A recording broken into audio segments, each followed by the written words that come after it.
Jonathan Jennings shows you why he has become a bona fide star. Jonathan Jennings doesn't blink. Handoff inside Anthony Allen, not going anywhere, but he throws it back, and it's a touchdown. Jonathan Jennings. Glenn looking, goes over the top and caught. Touchdown. Kevin Glenn comes out firing. Ageless Wonder continues to weave magic. Just like that. It is Thursday Night Football on TSN. Welcome as we get this week started. If you didn't know, now you know. Caught by Emmanuel Arsenal. Waggle's not always downhill, Chris. There is the go-to guy. Is gone. Touchdown. Molson Stadium in Montreal, signs of life in the Alouettes. Tonight they'll try to make it 2 straight wins when they host the BC Lions. It is part 1 of a double dose of Thursday Night Football here on TSN. Al's veteran QB Kevin Glenn coming off one of his best games with Montreal as they defeated the Riders 41-3. So can they keep that suddenly resurgent offense going this week against one of the CFL's biggest rising stars, Lions QB Jonathan Jennings? Absolutely outstanding last week in Calgary until a couple of late mistakes that ultimately cost BC that game to the Stamps in overtime. Doubleheader night. We're back from Winnipeg. We're ready to go again back in studio. Welcome to Thursday Night Football presented by The Brick here on TSN. Rod Smith with Jock Climby, Matt Dunnigan, and the newest member of the Ring of Honor in Winnipeg, Mr. Milton Eugene Stiegel. Well, talking about Jonathan Jennings and the mistakes he made at the end. We were admiring his play so much, then the pick late that allowed Calgary to come back, the other interception in overtime. I mean, is this something he has to overcome? Absolutely. You know, he is playing with a certain flair. And earlier in that game, he was making throws that he probably had no business making, but they were working out. Yeah. Then all of a sudden, he's just doing what he thinks he does, and he's got 2 interceptions. He's cost his football team. So does he say, I got to play more conservative? Or does he say, nope, I'm going to keep slinging it and just tweak it in those moments? That's what he's trying to figure out right now. That's the word, sling it. He is a gunslinger. He will learn from this. Those are coachable moments, and he will be coached up not to do that again. But it's not going to change his style, Milt. He pushes the ball down the field. That's what makes him great. He has every throw that you need to make on the field in his repertoire, and he showed us that. He just got to be smarter and manage those games and do what he does best, and that's sling it down the football field. Regardless of how great of a quarterback you are, you're going to make no mistakes. You know, we've seen veteran make those mistakes he made, but don't change your style of play. Yeah. If I'm Kahari Jones, offensive coordinator, go out there and keep doing what you're doing. Forget what happened last week. We always talk about leave the past in the past. Continue to plan the way you're playing, and we'll win some games. Okay, so that one's first up, followed by the Riders and the Stampeders in a doubleheader here on TSN tonight. Together on 3, 1, 2, 3, yeah! Runley now. Brandon Runley, what a move down the sideline, scores, touchdown. They are absolutely pouring it on now. Jennings for the win, into the corner, jump ball, and it's intercepted. Calgary steals it from BC. Thursday Night Football on TSN is presented by The Brick, saving you more.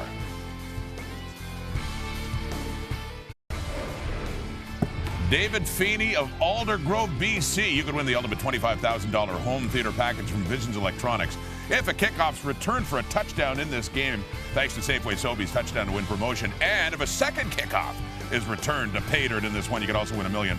So, David, good luck with that. Let's head to McGill now and join Rod Black and Dwayne Ford.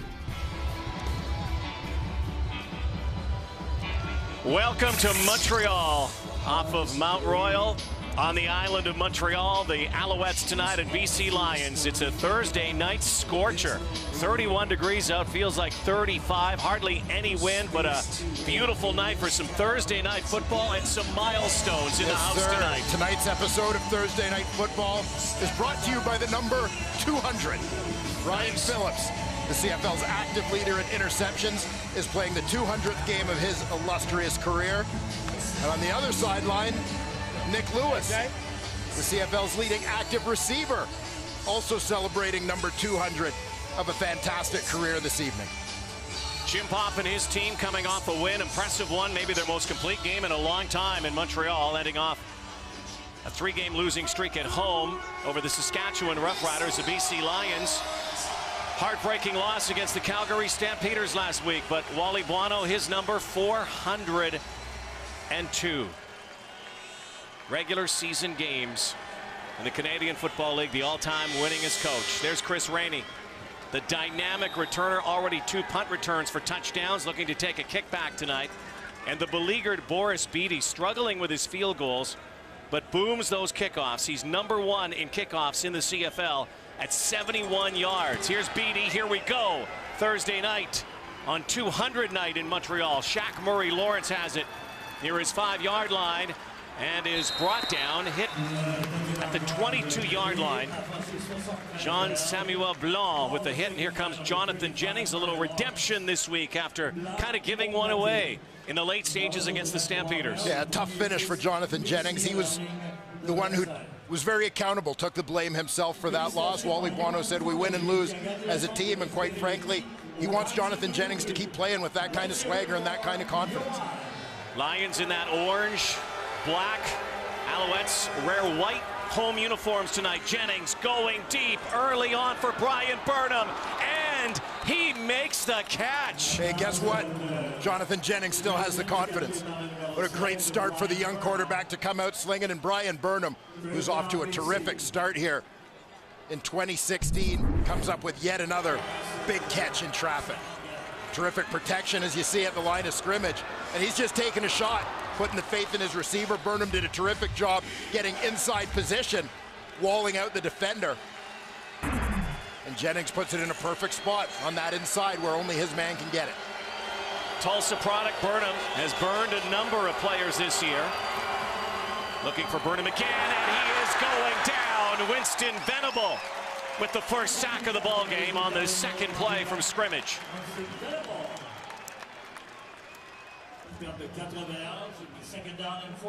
Winston Venable just comes free off that edge. You see them stacking it up at the line of scrimmage in response to that double tight formation.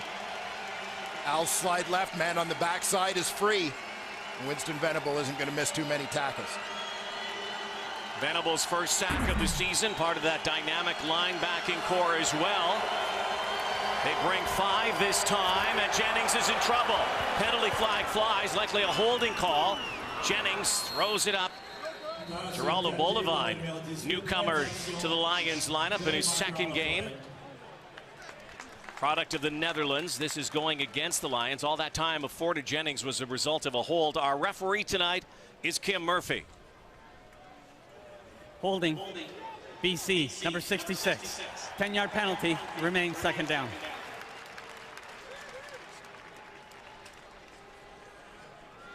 So now back to the 50-yard line after that hold. Timmy O'Neill getting the start, the veteran in place of Hunter Stewart. Former Calgary Stampeder, Edmonton Eskimo, Hamilton Tiger Cat. Making his way back to the West Coast. Lions go to the air once more. They only rush 3, the Alouettes. And again, over the top is Burnham. Straight arm there. Gets back to the original line of scrimmage. Chip Cox with the tackle. Jonathan Mincy took that straight arm shiver from Brian Burnham. Hoping for a big play on the screen, but ultimately it's just going to keep them in field goal position here, should they choose to go that route with Richie Leone. So Leone comes out. Travis Lulay will supply the hold. The longest of the season for Leone is 41. It's hit on 7 of 11. The wind, not really a factor here tonight, but as always in Molson Stadium, swirling. Really tough to gauge. This would be his longest of the season from just outside the 45. Leone has it, splits it. And the BC Lions, thanks to a long bomb to Burnham, and that kick by Leone, strike first on their first possession at 3-0. Kevin Glenn, the Alouettes coming off a romp over Saskatchewan. They'll get their first touch, their first series when we come back to Quebec. Thursday Night Football on TSN is presented by The Brick, saving you more. 3-0 BC Lions. Percival Molson Stadium on the campus McGill University. 3-2 Lions, 2-3 Alouettes. Former Lion Steph Logan is back to return this kick. And for a seam here, has one and sprints out near the 30-yard line. And so the 37-year-old Kevin Glenn brings his offense on the field. They had their way with the Saskatchewan Roughriders last week. Yeah, 41-3 victory. Kevin Glenn having sat out the previous week, obviously having a big impact on this offense in its return. That veteran presence just seems to buoy everybody around him, I think, in all three phases of the game. Settles everyone down, gives them a little bit of confidence. 1st and 10 from the 31, considering he's missing some key personnel. Glenn batted down. Alex Bazzi, leader in the CFL right now in sacks, with another knockdown. And we take a look at this Montreal offense. Brandon Rutley, a terrific receiver out of the backfield. Did a terrific job as both runner and returner last week. Duron Carter over 100 yards and a touchdown last week. Look for him to get the ball early and often in this ball game. Offensive line remains intact. Number 2 overall pick, Philippe Gagnon, starts at right guard. Glenn, Carter, over the middle, and Duron Carter scampers inside BC territory. Now a loose football. Luchez Purifoy had it, but Duron Carter was clearly down, and Duron Carter is just having a sensational season. He is simply the go-to guy. Yeah, and his status as such, obviously very much emphasized with the early season injuries to S.J. Green and Kenny Stafford. You see both teams offensively remaining true to form. BC going deep to Burnham. Alouettes getting it to Carter. On the roll, and B.J. Cunningham snares that. They're saying that's a catch. He says it's a catch as he rolls over, a diving grab. Kevin Glenn on the roll, scampers out, and here's B.J. Yeah, and you see the soft spot all around him. Not a BC Lions player within 5 yards in any direction. Just play and catch for Kevin Glenn and B.J. Cunningham. 2 solid defenses, Dwayne, here tonight. 2-3 in the Canadian Football League, and yardage against. Fumble football, Kevin Glenn pounces on it. He and Brandon Rutley have a bit of a miscommunication in the backfield. Let's take a look at the Lions D.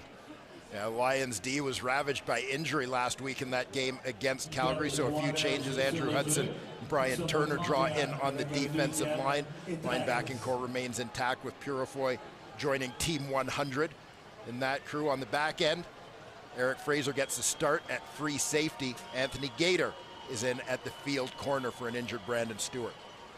3-man rush. Glenn, kill shot, end zone. Carter can't hang on. Can't get to it. A little bit of an overthrow as Stephen Clark was there into double coverage looking for Carter. So just like the BC Lions, the drive will stall and they'll bring out the field goal unit. Well, there you see Duron Carter lined up, number 2 into that boundary. Guy who was primarily a wide receiver first time around with the Montreal Alouettes, usually lined up out wide to that side of the field. You'll see them move him all over the field to try and create matchup issues for opposition defenses now. Well, Boris Beatty, his struggles well documented. Just 6 of 14 last year, 90%. Did not miss from inside the 40 a year ago. He was 28 for 28. This year he's just 5 of 12, has some mechanical issues. We'll see what happens here. He puts it up, and once again, Boris Beatty's struggles continue. Jim Pop cannot believe it. They get a point, but they're missing a lot of points from Beatty's misses lately.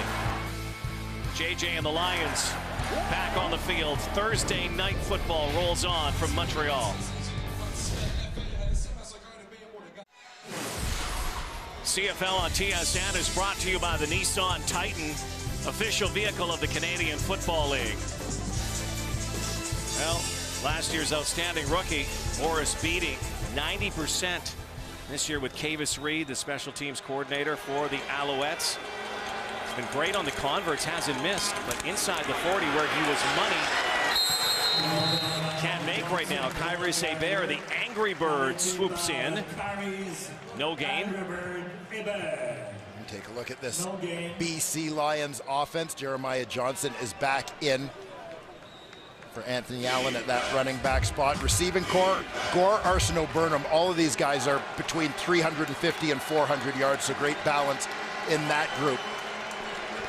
A little tweak on that offensive line. Hunter Stewart had been at left guard, but Tim O'Neill gets the start at that spot tonight. 2nd and 10. Jennings slinging for Emmanuel Arsenault.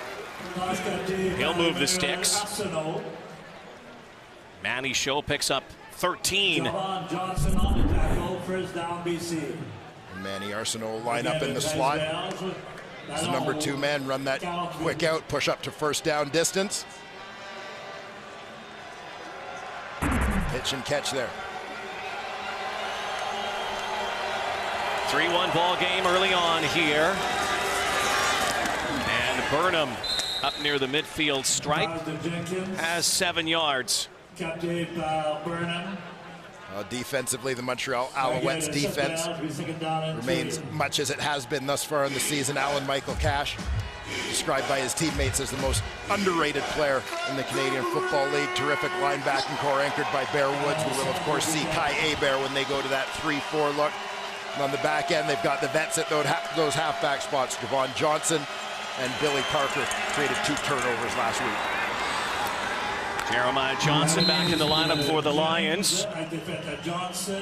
Zigs and zags forward. 8-yard gain and a first down into Montreal territory. By the way, Dwayne, this Alouettes team, through 5 games, this is a rarity for them tonight. Actually, even giving up 3 points. They've only given up 1 point in total. In total over 5 games. Yeah, they've been very good starters. We talk all the time, Rod, about how the defense is the identity of this team. They're the guys who set the tone. Double tight end set for Jennings. And here's the blitz. Javon Johnson misses Jennings, and he gets out and tosses it out for Jeremiah Johnson. Makes another miss. Johnson down the sideline. And a big play for the BC Lions. And Jonathan Jennings told us yesterday that Wally Wano says keep it simple, but when you get out in space, use your feet. He used his feet, then used his arm. Yeah, and very good awareness in the pocket here as well. He knows Javon Johnson is coming off that edge, and he kind of lures him in right here and then ducks outside, causing him to lose contain.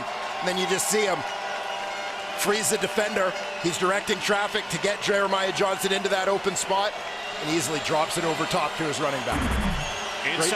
Inside the red zone, Jennings, another quick hitter. Sean Gore having an outstanding season. Ethan Davis and Kyrus Hebert supply the hit, and a penalty flag afterward. Gore threw the football up and also saw a collision of buckets there. Kyrus Hebert, who does some talking out there, but mostly does a lot of hitting. Montreal, number 34. Half the distance to goal, first down BC. Boy, a flying shot there. And then afterwards, likely where the objectionable conduct came in. And there's the, well, trying to take the ball at the end of the play. For all the stuff that Kyrus Hebert does out there, he's probably going, I got a penalty for that? He is a gamer. Yeah, intimidation is part of Kai's game, no question about it. Such a dichotomy. The angry bird on the field and one of the nicest guys you'll ever meet off of it. Does a lot of work in the community. Lions now hovering near the end zone. First and goal. Johnson to the end zone. Touchdown. And a rarity in Montreal, a major score in a first quarter from the opposition. And you talk about the receivers making the big catches. This time, it's a receiver making a big block. Manny Arsenault comes across the formation here. And he's a guy who's going to have a key block right at the point of attack on this run. Secures that edge. Leading up on the linebacker. Making life a whole lot easier for Jeremiah Johnson. Lions are going to go for 2 here. They are 4 of 8 two-point converts this season. Travis Lulay comes in for the 2-point play. Johnson right beside him. Jeremiah Johnson's first touchdown as a Lion. Lule. The quick hitter. This could go the other way for 2 if Billy Parker takes it back, but he won't. But there's a penalty flag right near the 1-yard line. So we'll have to see what this is about. Was there interference or movement on the play?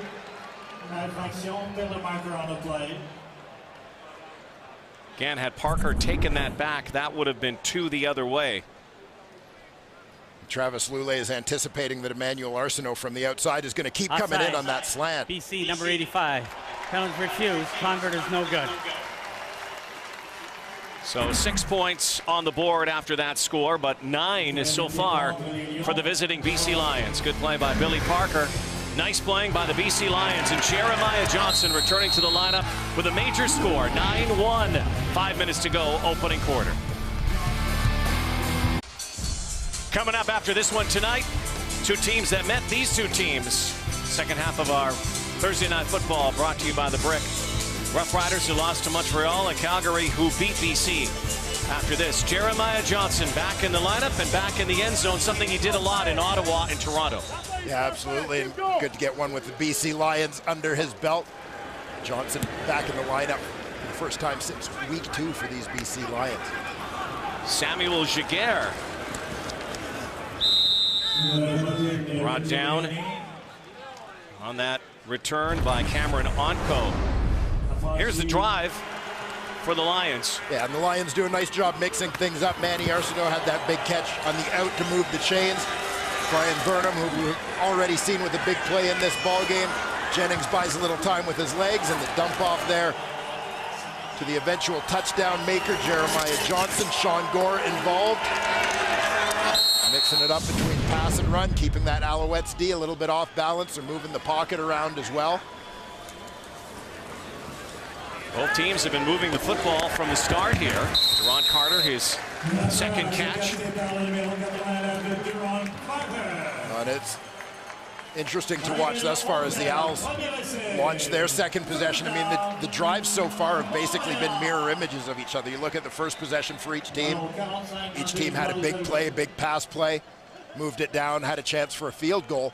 The difference was Richie Leone making his, Boris Beatty missing his, and you wonder how much of a factor that may be as this game goes on.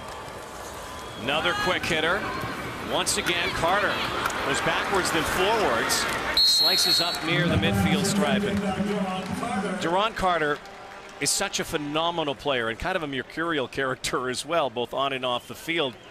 Does his talking, obviously, when he catches, but also does a lot of talking away from the football against the players he's playing against. Yeah, absolutely. And this is part of Duron Carter's game, for better or worse. He says he kind of enjoys it, quite frankly, getting into those verbal sparring matches with the opposition. He says he doesn't take it personally. He says nothing said on the field does he take personally. He doesn't want other guys to take it that way either. Brandon Rutley sprung here, and Rutley down near the 40. Brandon Rutley, who had a sizzling run last week against Saskatchewan. Again, in place of Terrell Sutton. Keep in mind, they do play Sutton and Rutley sometimes together. But right now, he's carrying the mail and doing it well. They bunch things up in terms of this formation, not just with the fullback in tight, but also the receivers right off the hip. Just get bodies on bodies. You saw the effect of that. When you start putting in tight ends, you're going to start flattening out the defense because they now have to defend extra gaps at the line of scrimmage. He breaks that, and it could go a long way. Rutley spinning. Well, one thing for sure, Kevin Glenn, the quarterback, has faith in Brandon Rutley. He says he just gets it done. He's just one of those guys. He's a playmaker. He's one of those guys, like I said, he believes that whenever he gets the ball in his hand, he can score. And sometimes I believe the exact same thing. So it's like, how can we get this guy the ball? We can get it to him, handing it off, throwing it to him out the backfield. He's probably been, I would say, one of the best receiving backs that I've played with. Well, and here is a returning back. Steph Logan gets in the lineup, the former Lion. And there he is, Brandon Rutley, who can receive and can romp as well. Well, you talk about what he does with the ball, and Kevin Glenn did as well. But here he's showing what he can do without the football. Brandon Rutley's going to become a lead blocker at the point of attack, he's got to cut that end man at the line of scrimmage, get him down on the ground. There's a look at the previous play. Run there from Brandon Rutley. Had a great block for Steph Logan on that last run. Glenn, quick one again for Carter, stepping out of bounds. Well, here's the thing. We don't talk about running very much in the Canadian Football League. Running numbers down, really lowest in CFL history. People are just not running the football, but when the Alouettes do, changes the scope of their offense. Yeah, and I think you're going to see teams start to drift back to it a little bit, certainly as the season goes on, especially as defenses try to focus so much on defending the pass. You know, it's that chess match going back and forth and trying to keep the other team off balance. Glenn, oh, down he goes, rocked. Big sack. Jabbar Westerman has his second quarterback takedown of the season. And that one was almost Kevin Glenn just running into a wall named Westerman. Yeah, Westerman right here gets that inside shoulder on the left tackle, Jacob Ruby. Boom. Jabbar's brother Jamal, of course, played last night. The Winnipeg Blue Bombers getting a big win over Hamilton. Penalty flag. Rutley didn't hang on. This flag was over near the goal line, near the near hash mark, and the far hash mark near the 10-yard line. So let's sort that out. The 10-yard penalty remains second down. I was going to say, if that flag is usually way back, it means that that referee has spotted too many men on the field. Wally, I'm sure, not happy with that, the godfather of football. One thing he hates are simple mistakes. Yeah, and this is just a matter of communication, right?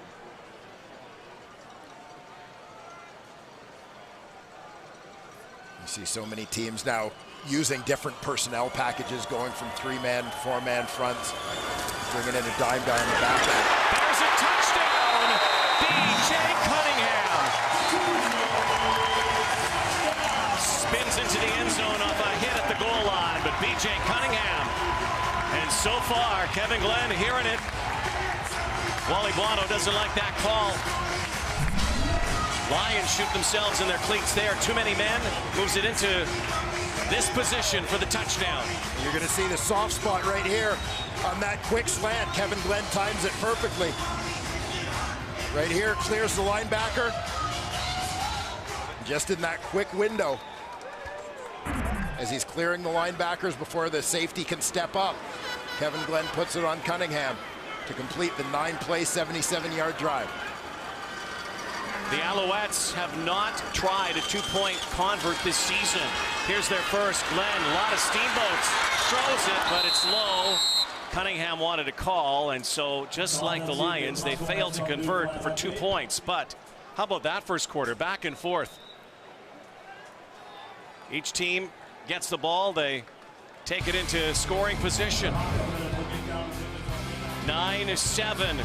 The BC Lions tonight. Thursday night football. Presented by the Brick from Montreal. Will continue in a moment.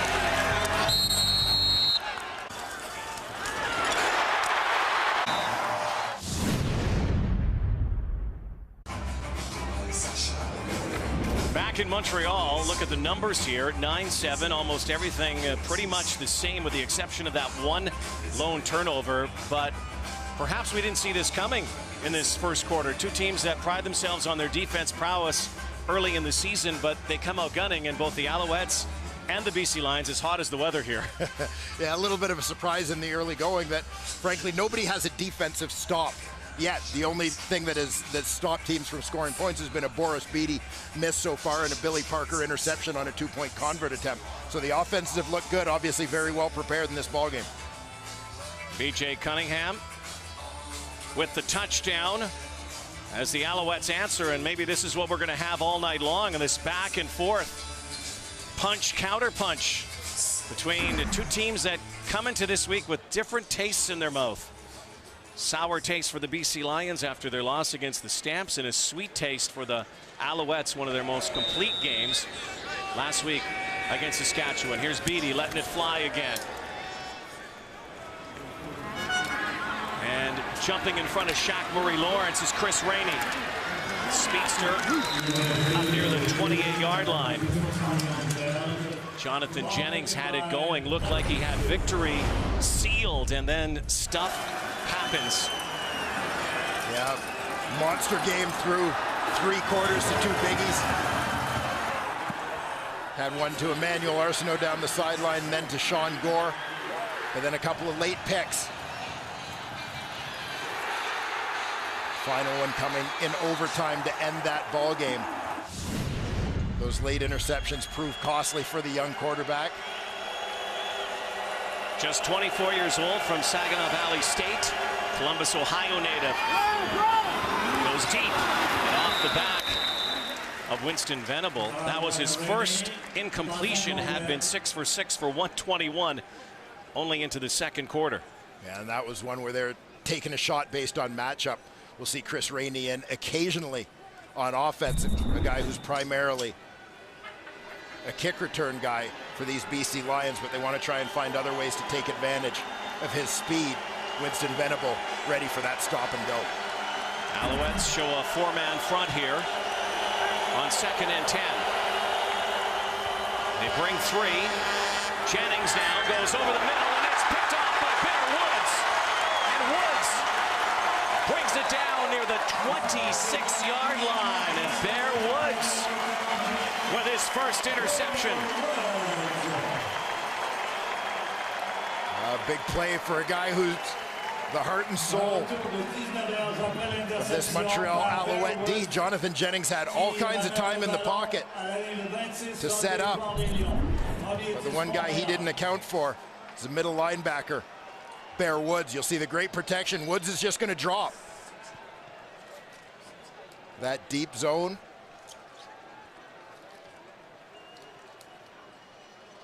Jennings appeared to be looking for the slot. Boldevine in behind. A little bit underthrown. Woods comes up with it. Glenn shovel to Nick Lewis. Nick Lewis barreling again, as he always does. Looks like a first down. Nick Lewis, who continues to plow away, moving up that all-time yardage list and reception list. His 912th career catch, his 37th of the season. First down again, Montreal. And I like the job by Kevin Glenn, not known as a running quarterback, but here he's going to threaten the edge, and that's going to force the defensive end and linebacker Solomon Elamimian to come out wide. That opens up that window for the shovel as they're trying to contain Glenn. Glenn now, once again, little lollipop pass out to Steph Logan. Had to get rid of that in a hurry as they were bearing down on him. Stephen Clark in on the play. So it's going to be second down and throwing down as Glenn tries to find pay dirt here in the red zone after that interception. Bear Woods' second of his career. And the BC Lions very happy to have Stephen Clark back. He was a guy who explored some NFL options with Tennessee during the offseason. With the injury to TJ Lee, Clark becomes a starter at that boundary halfback spot. Good to have an experienced guy there. There is a flag here. This play is not getting off, and there was some motion. Offside.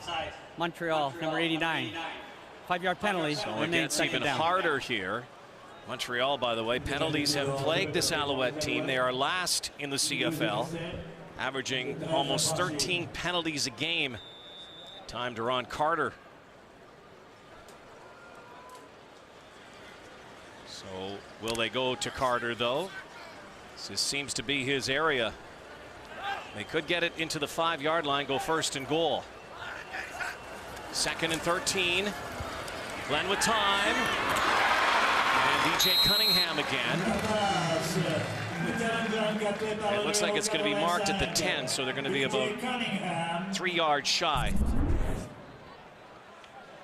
BJ Cunningham does a nice job pushing upfield and working back to the football to make the catch. That's what he's got to do on this route, obviously, to protect that ball.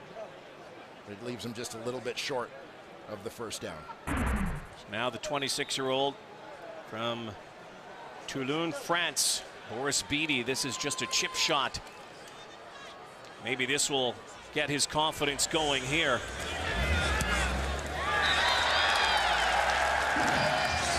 He'll take it, no matter where it's from right now. Alouettes move in front. What was once an apprenticeship is now the evolution of Jonathan Jennings. With more on his story, let's go to the sideline. Here's John Liu.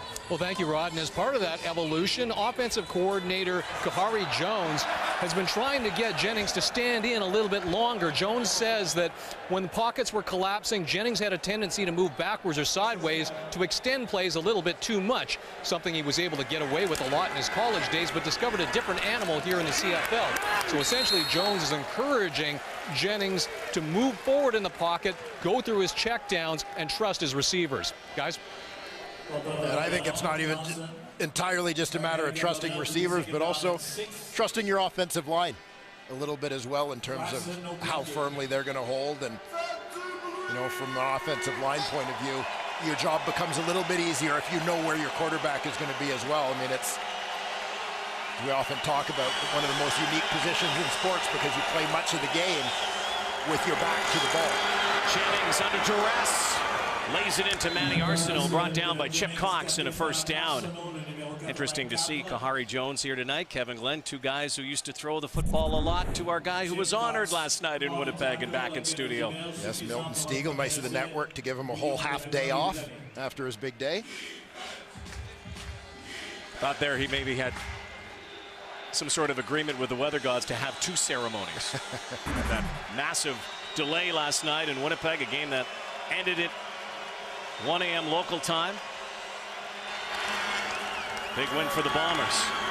Lots of time for Jennings, slinging it out again. Another first down for Arsenal.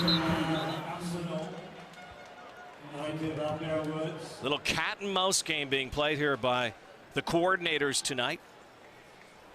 And you know, I've always got some love for the fullbacks, and here's one of the best in the business. Rolly Lumbala comes across the formation to help secure the backside of this. Give things time to set up. Manny Arsenault, the big target. Making a couple of catches in traffic here for Jennings. Again, twin tight ends. Keep it on the turf. Jeremiah Johnson. Oregon Duck. Spent some time in the NFL, but of course spent time in Toronto and in Ottawa in their carousel of running backs. There you see the Alouettes. Defensive mastermind, Noel Thorpe. Guy who's had a pretty successful run as the DC of the Owls. Montreal defense that is third in the league against the pass, but last in the league against the run. They're loaded up here, expecting a pass. Here it comes. Jennings gets hit, and the ball is dropped. Jennings knew he was going to take a shot and couldn't complete the pass. Looking for Burnham. And effectively, because of the way this defense lines up, there is no second level. You're going to see Marco Briette supplying much of the pressure here. But because the linebackers are all up at the line of scrimmage, so there's no second level here, that's where he's trying to hit that pass, trying to connect with Burnham, but he was just unable to squeeze that one. So Leone again. Now 8 of 12 on the season.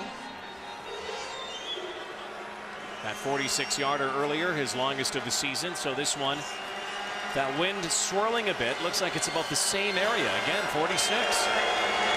For Richie Leone with Lule holding. Chance for the Lions to retake the lead. And he's missed this. Steph Logan deep in his end zone. Dance around a little bit. Thinks about it, but is going to eventually take the knee or go out of bounds. There's the knee. The 1-point Rouge, and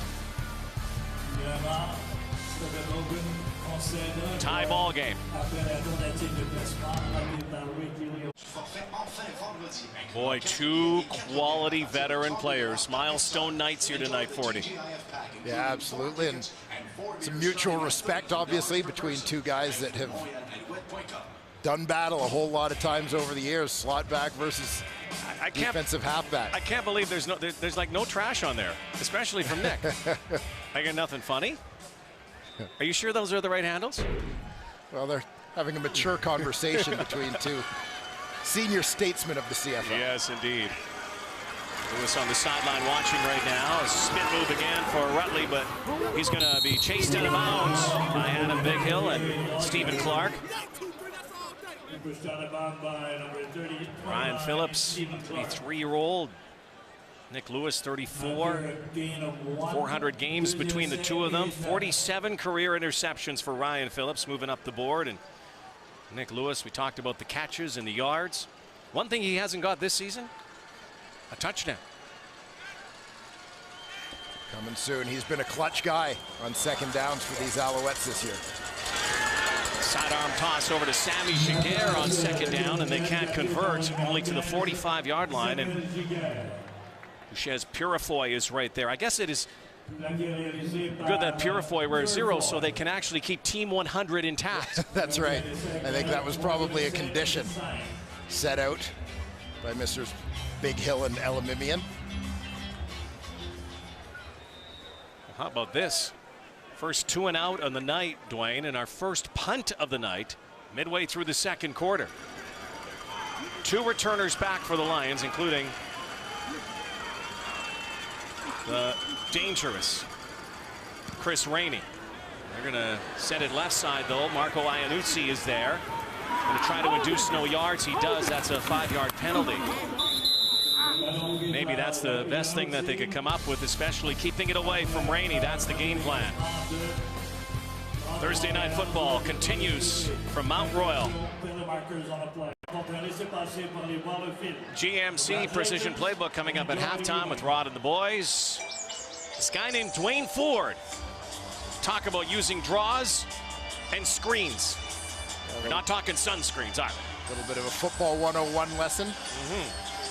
Couple of strategies to combat pressure.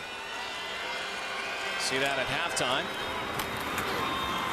Jeremiah Johnson, nice romp here for him up past the midfield stripe.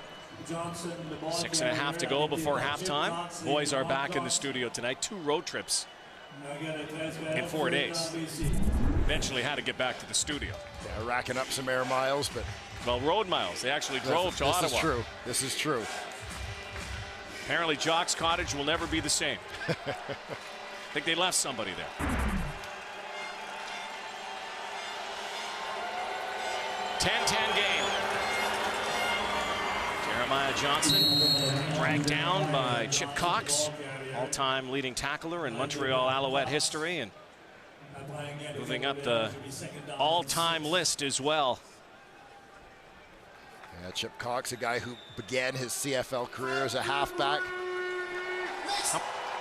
Moved several years ago down a little closer to the action in that linebacker spot, but we'll still often see him drop back and essentially align as a free safety in various alignments for the Owls. Jennings. Another quick slant. Ethan Davis made the tackle on Sean Gore. Gore already near the numbers that he had all of last season. Now over Sean Gore, a guy who's been a starter since 2011, his second year in the Canadian Football League. His numbers in 2015 represented career lows. He was down to 40 catches, 438 yards.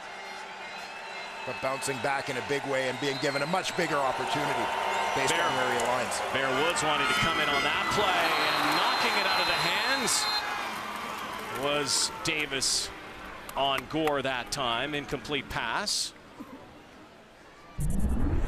And this is part of the matchup for Sean Gore. He's the lone receiver to the boundary, so you're often going to get a whole lot of space to try and get open. Now seeing that in slow-mo, it certainly looks like a catch and fumble. Full speed and incompletion. Another second down conversion here. Alouettes trying to hold them to a field goal attempt. Jennings, though, man open.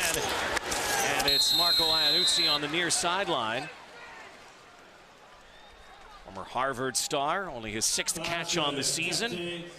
Key one here, right near the first down marker, and it's going to result in a first down. They'll move the sticks.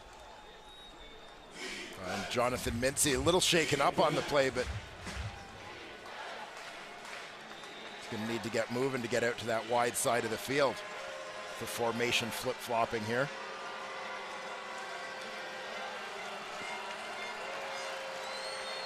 Iannuzzi out, his former high school teammate Rolly Limbala into the backfield at fullback. Jennings, play action. Out of the backfield is Gore. Chased down by a bear. High tackle.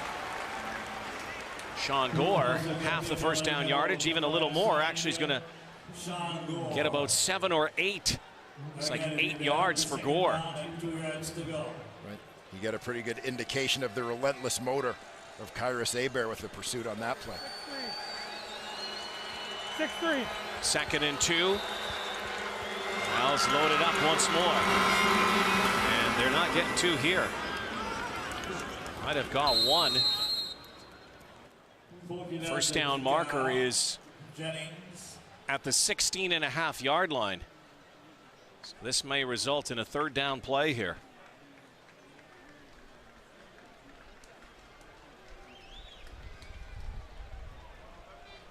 Looks like they're going to be about a yard short. They have time to think about it. It's the 3-minute warning before halftime. 3rd down play coming up when we come back to Montreal in a 10-10 game. Rod and the boys back in the studio. 3 minutes to halftime. We're going to talk about that half. But you have to understand, Rod and Dwayne, the guys are a little tired after a very late night last night in Winnipeg, except for Milt, of course.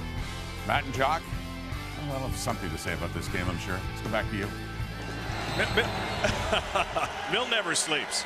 That's the thing. That's why he's on the Ring of Honor. It was a late night. Tonight we're at Thursday night football in Montreal. 3rd and 1. And will be close. May require a measurement, but it looks like he got the first down. But yes, we had Thursday morning football in Winnipeg last night. You know it's late when you don't even make it back for last call. Yeah, much delayed start to that one, but. And it was the right thing, though. There was so much lightning around that stadium last night, and safety is the most important thing of the players, of the fans. Of Milt. Of Milt. I mean, they were and it was Milt's night. Largely protected Milt. I did notice that they covered his sign at the time. I want to get it wet. It's a great night for Milt last night. Congratulations to a very well-deserved honor for a great player and a great dude. Boldevine. Oh, still on his feet. Rollo Boldevine made his presence felt the last couple of weeks. The Flying Dutchman got turned on to football in the Netherlands, watching the Amsterdam Admirals in NFL Europe. Eventually came to Boise in a high school camp, ended up at Boise State, now in the Canadian Football League. Oh, big target, and a guy, you know, we've seen a change in the rules that we've talked about before regarding imports, non-imports, nationals, internationals, and so on. A guy who, because he didn't play organized football until a later age, under the old rules, is a guy who might have had a shot at qualifying as a non-import or a national player. And now an international earning an opportunity here, and arguably the best Dutch player in the league, Rod. You've done a lot of research on that one, too. Well, you know, that's the thing. That's the great thing about football. Like so many other sports, can come from all over, and that's the global game. And that's what NFL Europe did. It opened the game up to a young guy like Geraldo Boldevine. So it's 1st and goal, 10th play of the drive here. 2 minutes plus to go before halftime. Matty Arsenault trying to kick it outside. Can't. Billy Parker right there. Chip Cox right there. And a big stop. They lost 3. The Alouettes have this intriguing mix of veterans and young guys. Defensively, you'll see Billy Parker, one of the veterans, coming up to get involved in this play. Parker intercepted a 2-point conversion attempt earlier in this ball game. He had an interception and a fumble recovery in last week's win against the Saskatchewan Roughriders. Here they come. Jennings and Soto. What a catch. Manny Show. Bright lights tonight in Montreal. Huge touchdown. Great catch. I always admired the fearlessness of receivers to go up in traffic, knowing that the hit is coming, knowing that the landing isn't going to be pretty, but the ability, first of all, to hang on to that football after taking the hit, but more importantly, this is a willingness to go get it. Emmanuel Arsenault's second touchdown of the season. Outstanding grab here tonight on an 11-play, 63-yard drive, but the biggest number is the last one. Yeah, eating up 5 minutes. 5 minutes, 1 second on that drive. So Travis Lulay comes out again for another attempt at a two-point convert. Failed on their first time. 4 receivers to his right. That's where he looks now, looking middle, and he's going down. Brought down. And the two-point convert thing's not working too well tonight for both sides. Gabe Napton. But how about that catch from Manny Arsenault? Highlight reel stuff as usual. And again, the BC Lions in this back and forth game now move in front by 6. And Gabriel Napton off the edge appeared to be the man who got there.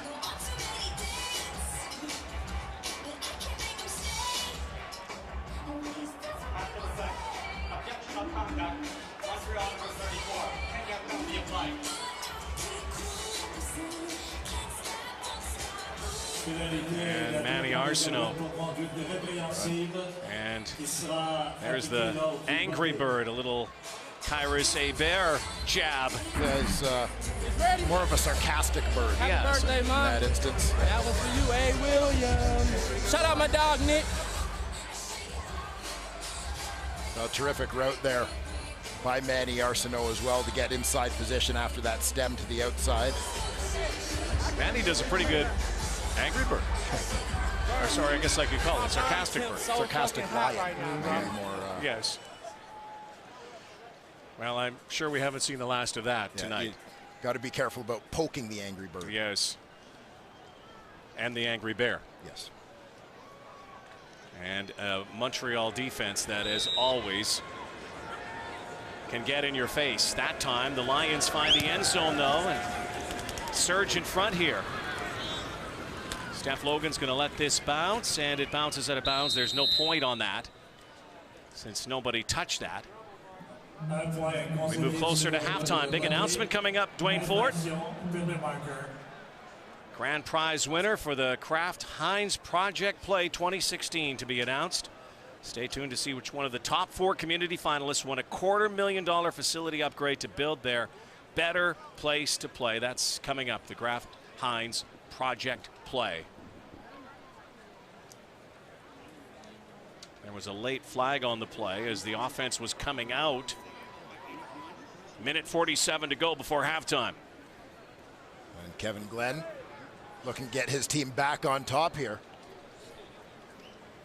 Saw the BC Lions with a rather time-consuming drive eating up 5 minutes. Kevin Glenn looking Major to get foul, unnecessary roughness after the play. Montreal number 84. We'll go back half the distance to goal. First down. It's Alex Charette. Guelph product, backup receiver, special teams player. Away from the play. Makes it a longer field here as Kevin Glenn tries to get some points on the board before halftime. And 3 lead changes already. We've had lots of offense. Ball's been in the air a lot. Glenn now in trouble, has to roll. Corbin Laux has his first catch of the night. For Nevada star. Played safety there and receiver, also a quarterback at Utah before transferring to Nevada. Illegal contact on receiver. BC, number 28. It's a 10-yard penalty. First down, Montreal. So illegal contact on a receiver that moves the sticks. That would not have been a first down for Laux. That's the rookie Anthony Thompson. BC's second-round pick this year. He's right on the hash mark, bottom right corner of your screen. You see him get a piece of DJ Cunningham there. Thompson getting plenty of playing time tonight at that free safety spot with Mike Edom down. Glenn stepping up out of the pocket. Overthrow of Jerron Carter. Back the other way. They were trying to help Kevin Glenn. Rush was on. 93 seconds to go before halftime. Jerron Carter over on that BC Lion bench. Of course, a few weeks ago against Ottawa.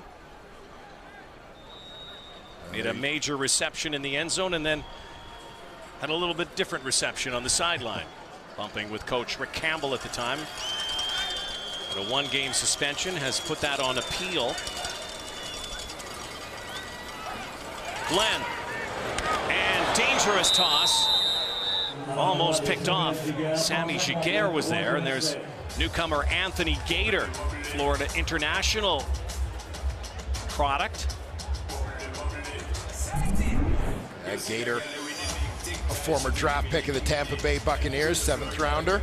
Here you'll see the rookie Anthony Thompson as well coming in to make life difficult for Sam Giguère. So a couple guys making their first CFL starts here this evening. The two Anthonys, Gator and Thompson on the back end.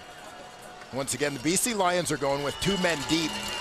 Usually something in today's CFL you only see on windy days where you're not sure where the ball's going to go, but here it's because the Lions know the ball's going to get sprayed away from Rainey. That was not sprayed, that was shanked. That was an awful kick. Boris Beatty has become a nightmare season for the young kicker. Not only was that a bad kick, that went out of bounds in the air. Your ball. I mean, this is going to be negative yards for the Montreal Alouettes on this kick. Your ball cannot fly out in the air between the 20-yard lines. Number 14. Major foul, unnecessary roughness. Montreal, number 37. We'll go up 10 and half the distance to the goal. First down. Mechanically, this is not even close to the Boris Beatty that you and I have watched the last few years. Jim Popp trying to get his kicker going. And I got to tell you something. Boris Beatty, the kind of season he's had a long leash in Montreal. A lot of kickers would not still be around based on their lack of productivity. But what Boris Beatty has is the potential. They know he's got an NFL-style leg, but it makes you wonder how much longer they can stick with a kicker who's clearly struggling. Yeah, and now that it's clearly affecting his punting. I mean, you've got a net on this punt rod of negative 10 yards. Once the 2 penalties are added in, and obviously the very short kick, negative 10 yards as a net. This is virtually a turnover when you think about it. I mean, you'd have been better off to snap it to your quarterback and take a knee. Jennings again, 1st and 10. Johnson swallowed up by Bear Woods, wrestles him down to the 5-yard line.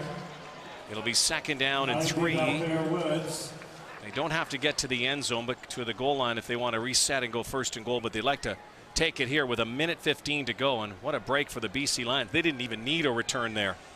And we've talked with Kavis Reed the last couple of weeks about what's going on in the kitchen of this young man, because when he was in Laval, he looked like he might have been the best kicker on the planet at one time. Yeah, I mean, freakishly strong leg. And we saw last year a guy who's capable of doing all 3 jobs, did them very effectively as a rookie. Jennings now, Gore, and chased down by Davis. What a play.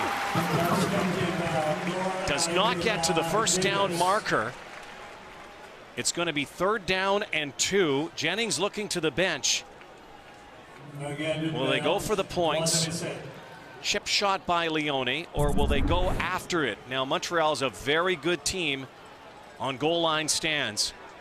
And here you're going to see all the traffic that Ethan Davis has to chase through to track his man, Sean Gore, across the formation and then into the route. Great effort by Davis, but he also benefits as it's kind of a slow developing play, which allowed him some time to close just before the ball was thrown. Wally is taking the points. 30 seconds to go before halftime. Leone. Chip shot. Whoa! I don't even see a signal yet. I haven't seen a signal yet. It is through.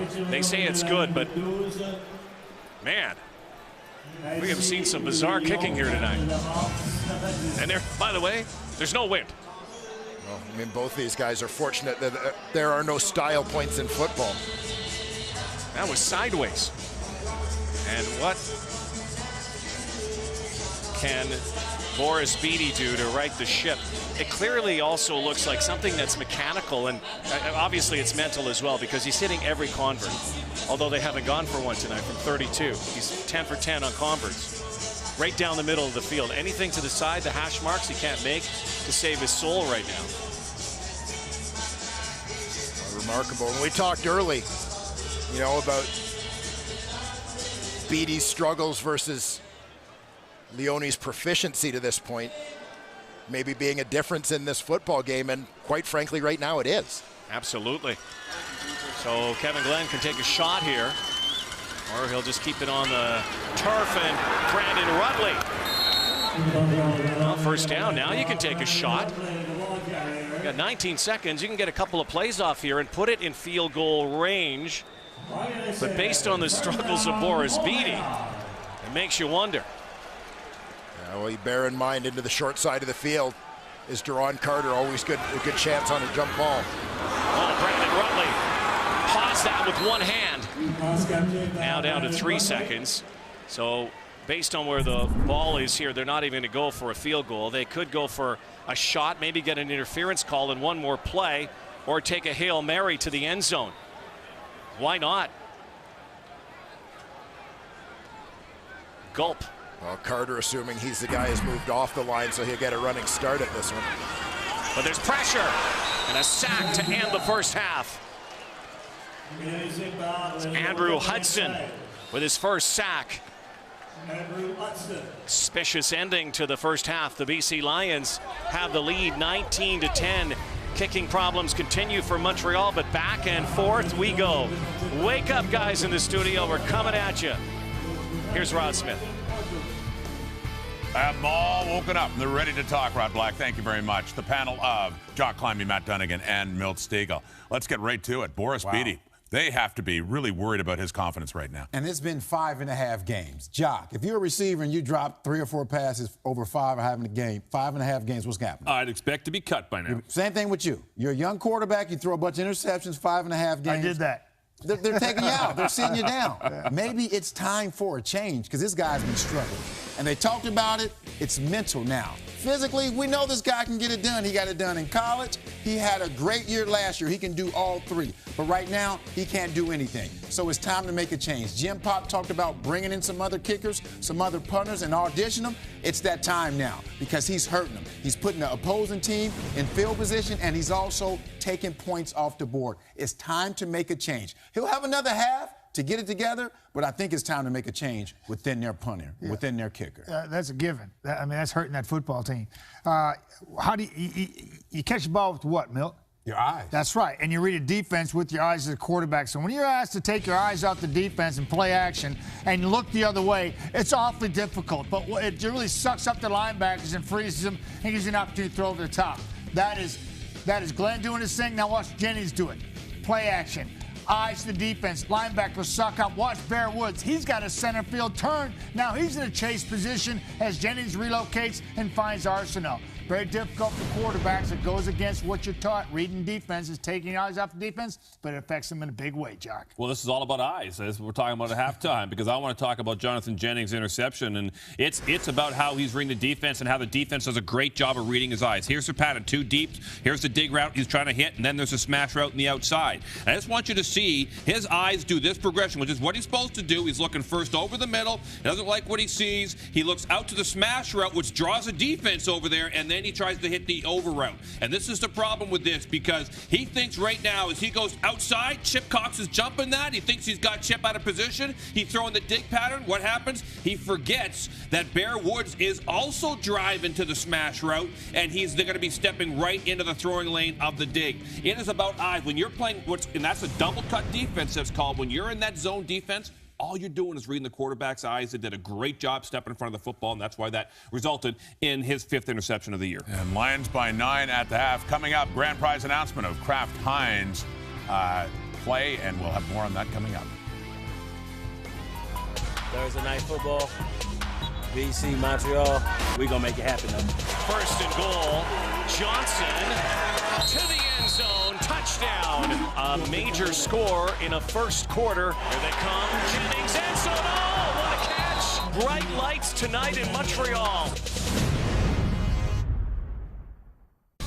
The GMC Precision Playbook, brought to you by GMC. We are professional grade, with Dwayne Ford.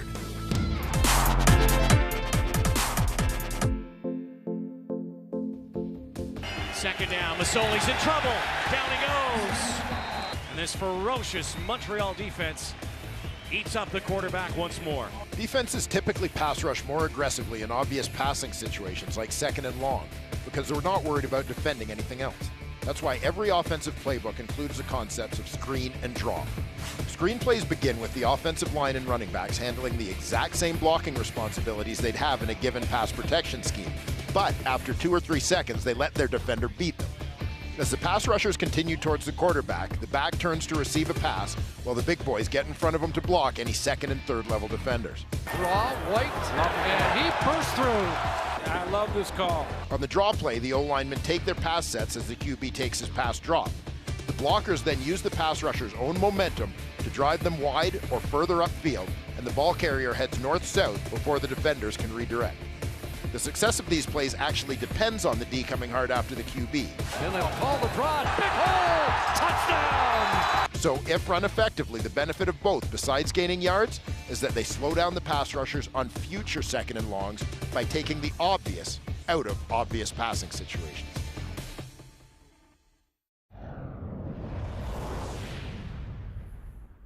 At the half in Montreal, it is the Alouettes trailing the BC Lions 19-10. Of course, there are many Canadians playing in the CFL. Many of those own their skills in local parks and playgrounds in their hometown. As such, we head over to James Duthie now with a special announcement and the grand prize winner in Kraft Heinz Project Play.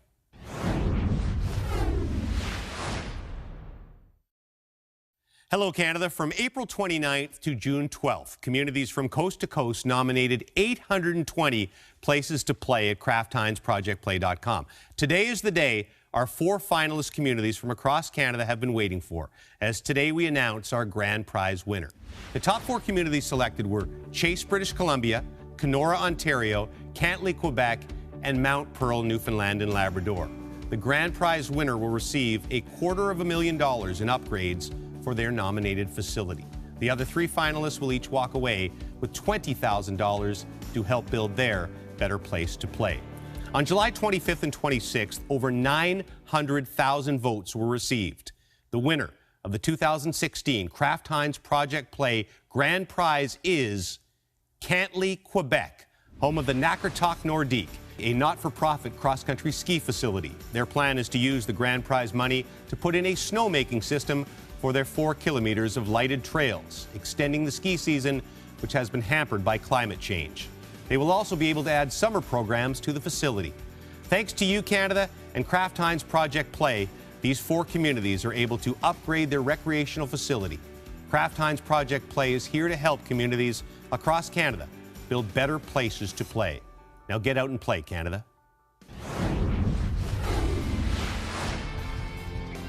All right, thank you, James. We're halfway through part 1 of our doubleheader here on Thursday Night Football, presented by The Brick. Part 2 coming up.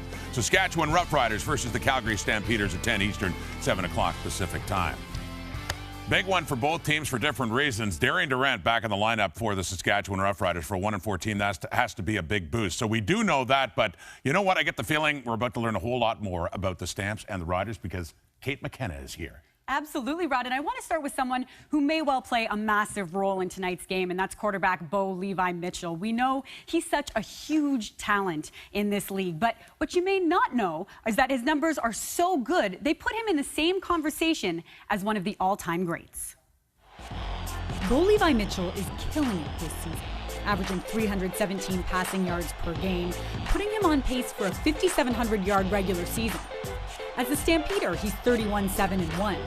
His winning percentage of .808 puts him in the same conversation as all-time great Doug Flutie, whose winning percentage as a Stampeder was .806. The Riders have struggled this season, and their Achilles heel has been the fourth quarter. They've given up 56 points in the final quarter of play this season alone. That's more than any other team in the league. If there's been a bright spot for the Riders, it's been the play of Naaman Roosevelt. He's the most targeted player in the league and currently sits fourth in the CFL in receiving yards, joining the likes of Adarius Bowman, Darrell Walker, and Chris Williams. Believe it or not, you'd have to go way down the CFL receiving leaders list to find a Stampeder. Sitting at number 19 is Markway McDaniel. Stampeders rookie Tommy Campbell, who had a game-winning interception in overtime last week, has had a football career that's anything but linear. After academic struggles forced him out of both Pitt and Edinburgh University, he found himself working at Pittsburgh International Airport as a janitor, making $7.50 an hour cleaning toilets. After the uncle of an ex-girlfriend suggested him to Division II California University of Pennsylvania, he got back in shape and performed so well that he was drafted by the Tennessee Titans in the 2011 NFL Draft. After a stop in Jacksonville, he now calls Calgary home and made arguably the biggest play of the Stamps season last weekend. If you didn't know, now you know. A great redemption story, if ever I've heard one, Rod. Absolutely, Kate. It certainly is. And anything to add to that? That is amazing, amazing accomplishment. It really is. That young man. Yeah. Cleaned up on the BC Lions. From the outhouse to the penthouse. Okay, yeah. You guys get the segue of the night. It's a tie. It's not a tie in the game, though. It's halftime. It's 19-10 BC. We'll be back with more. Stats, Matt. Absolutely. Let them get up there. Here we go. These right here, 2 turnovers usually leads to an opposite score of 19-10. But, hey, the Lions have overcome their own adversity. 19-10. Second half about to begin. Well, back in Montreal, beautiful night now, temperature cooling down, and the BC Lions leading the Alouettes. Here's John Liu now with Alouettes head coach and GM, Jim Popp. Jim, your offense had rhythm in the first half. Was that a continuation of what we saw last week against Saskatchewan? Yeah, but we got to get points on the board. We stopped ourselves. We've missed field goal. You know, our defense got to get off the field. We're letting too many things happen in here, plus some penalties. So clean it up, and it'll be a better half. I'm going to ask you to put your GM's hat on for this question, Jim. In light of the missed field goal, the shank punt, how long do you stick with Boris Beatty in light of his struggles? You know what? It'll be tough to get past after this game. And now he may turn around and hit the game-winning field goal. We'll all be happy about it. But he has all the potential. He's got to get it out of his head. Okay, thanks for this, Jim. Great, thank you. Yeah, they called him Boom Boom for such a long time, and Thunderfoot. And last year, 90%. He did not miss, Dwayne, from inside the 40-yard line. 28 for 28. It was incredible. It's almost as incredible right now to see the fall of Boris Beatty. Get out of there. Can't figure it out. Nor can he. Steph Logan brought down at the 30-yard line. Jason Araki, who's moving closer to the all-time special teams tackle. #1 spot with a tackle there. Began the night 4 off the all-time mark set by Wade Miller. Yeah, Jason Araki's had a terrific run throughout his career, primarily as a special teamer. 67 special teams tackles in his first 2 years in the league. A remarkable 35 in one season in 09. Began the night 180 special team tackles, the CFL record for a career, Wade Miller. Now the president, of course, of the Winnipeg Blue Bombers. There goes Brandon Rutley. And it's a fumble football. It's loose. It's BC Lion ball. And it's Alex Bazzi who picks it up. And the Lions come up with a big stop here and a strip.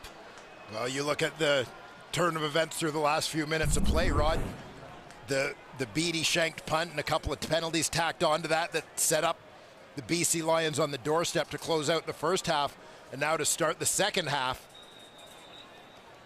with a turnover in Montreal Alouette territory. Anthony Gator in his first game was the guy who came up with the hit that popped that ball loose. Alex Bazzi, the third-year DN, with the recovery. Gator with a big hit. It almost looked like he missed Rutley, but Bazzi gets the fumble recovery, and Jonathan Jennings looking to make the Alouettes pay. Oh, Burnham goes flying. There are flags, though, in the backfield. It looks like a holding call against the Lions. Marco Brietto almost had the pick. Well, that's what you want your free safety to do, is intimidate receivers a little bit when they try to go for balls in that territory. Well, they'll move this back. Holding BC, number 62. 10-yard penalty, remains first down. The center, Cody Husband, will take a moment to blame that on his high school coach, Farhan Lalji. Hall of Fame coach, though. Farhan, great contributor in the BC area, our very own. The new Westminster High Axe program. Yeah, guy who's passionate about the game at the youth level. Jennings waits and waits and just dishes it off to Arsenault. Iris Bear, I imagine, will be blanketing Manny Arsenault all night. Well, we talk about Alan Michael Cash as one of the most underrated guys in the league, as do his teammates. You'll see him go to work here, demonstrating low center of gravity, a little bit of power as he gets underneath. Cody Husband on that one. That's what's known in the business as a bull rush. Alan Michael Cash, who Bear Woods says maybe the most underrated player in the CFL. Chip Cox. Oh, and Arsenal makes a few miss, and Bear Woods is there, and it's picked up by his buddy, A.M. Cash. Second down and 15, so now third down and about 12. A big stop there for the Montreal Alouette defense, trying to bail out their O a little bit after that turnover.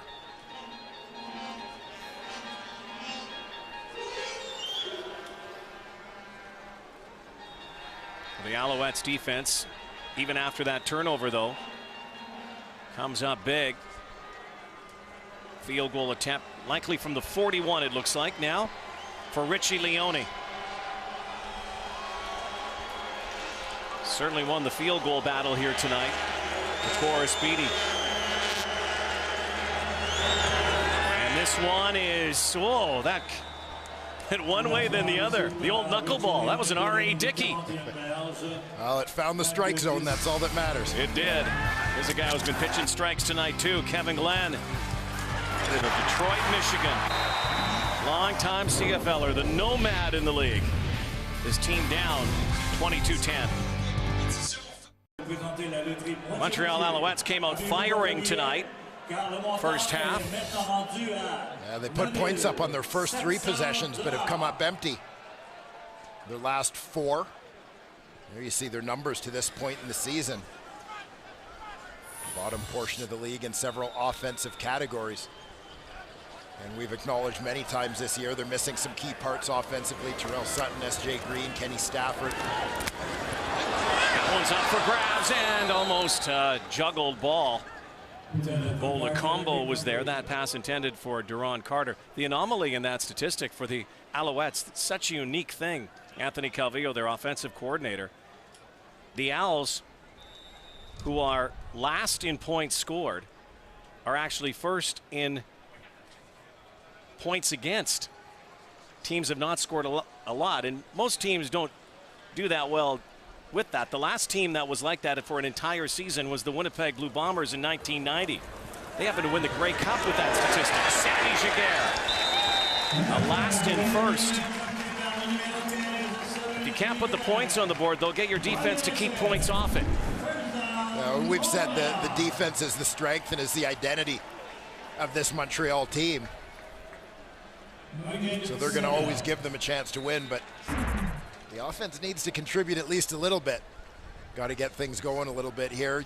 You saw the pass to open this series where it might have been forced into Duron Carter a little bit, but I actually like the thinking.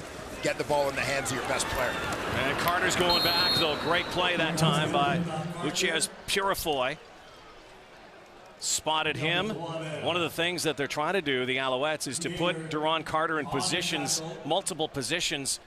But the thing is, These linebackers, they're spying number 89 every single time. Yeah, there's no question that other teams defensively are going to key on Duron Carter. I mean, he's the guy who is by far most capable of hurting you. You know, I mean, Nick Lewis is a veteran receiver, a guy who's going to be productive, is going to get his touches, but Nick's not going to kill you deep, whereas Carter potentially will. Trouble for Glenn, has to eat it, and another sack for the BC Lions. A troika of Lions in on Kevin Glenn. Had the pump fake, but Jabbar Westerman was there. Andrew Hudson.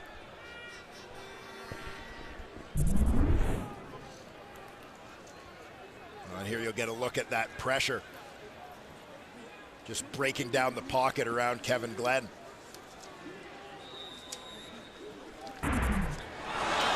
Bobbled snap, and Beatty gets it away. Got the yips.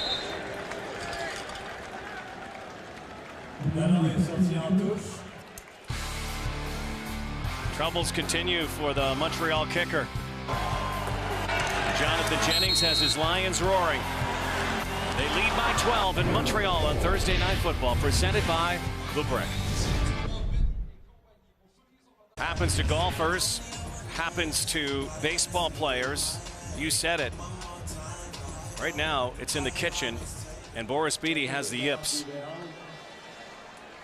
And he's struggling. Special teams coach Cavis Reed has kind of been thrust into the role of coach, psychologist, babysitter, cheerleader. Hasn't it been a strange year for the kickers? The kickers who struggled last year, getting redemption this year, and the kickers who were lights out last year, somewhat struggling this year. And sometimes it's a matter of, you know, for some, on that positive note, a guy like Liram Hairolahu, one of the players of the week last week, you know, getting into the offseason, making some adjustments and so on.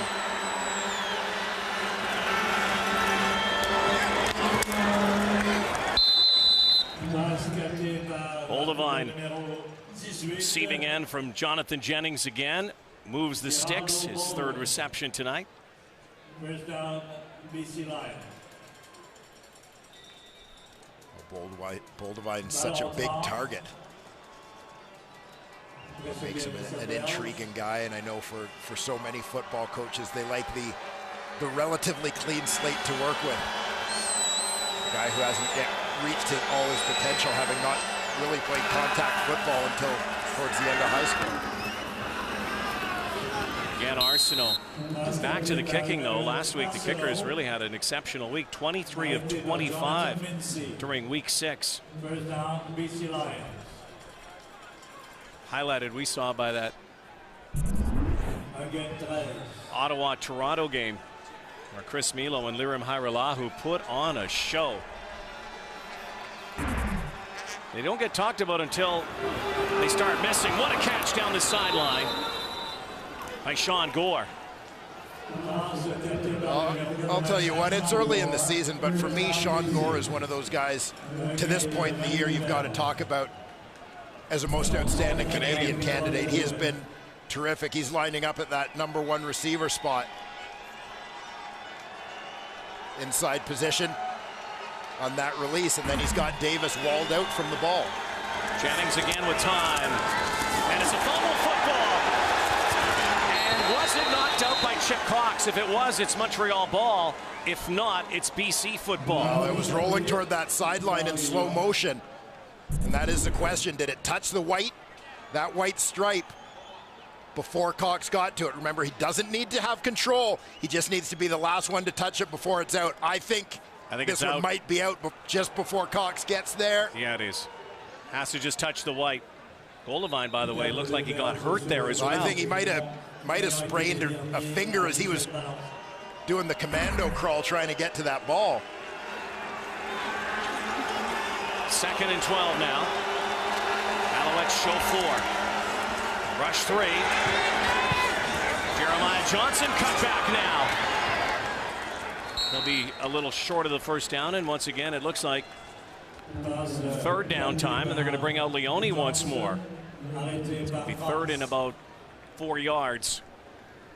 I like the vision demonstrated on that play by Jeremiah Johnson. So that's not exactly where the screen was supposed to go. Typically, you're going to get it. Your blockers are coming, you're turning it north-south, but he recognized Tim O'Neill was on his way out. There wasn't much inside of him. So he took it hard towards the middle of the field because that was his best path. Leone's missed once tonight. But has made 3. And just outside the 41, that seems to be the magic mark for him tonight. And they got this one. And they say it's wide left. He'll get a point. Struggles for kickers. Underlying subplot tonight in Montreal, 23-10.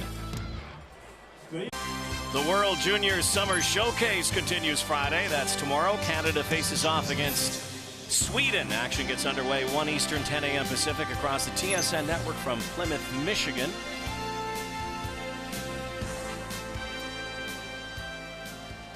Hot night in Montreal.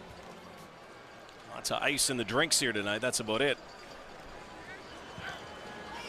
Steamer early on, about 35 degrees Celsius. Pump and go. Glenn has Teron Carter with Anthony Thompson. And they go grill to grill.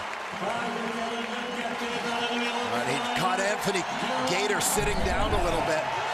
The corner on this one, it's a matchup on the outside.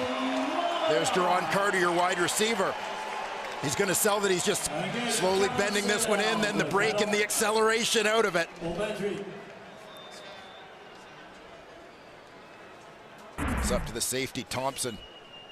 Get into chase mode. Thompson, by the way, Montreal native, so getting his first start here at home in front of friends and family. 6 catches for Teron Carter for 105 yards. Remember the move he made against Saskatchewan last week. There's that move that he has to the right that is almost unstoppable. And one of the things about the son of Chris Carter, the Football Hall of Famer, gets the crowd into it.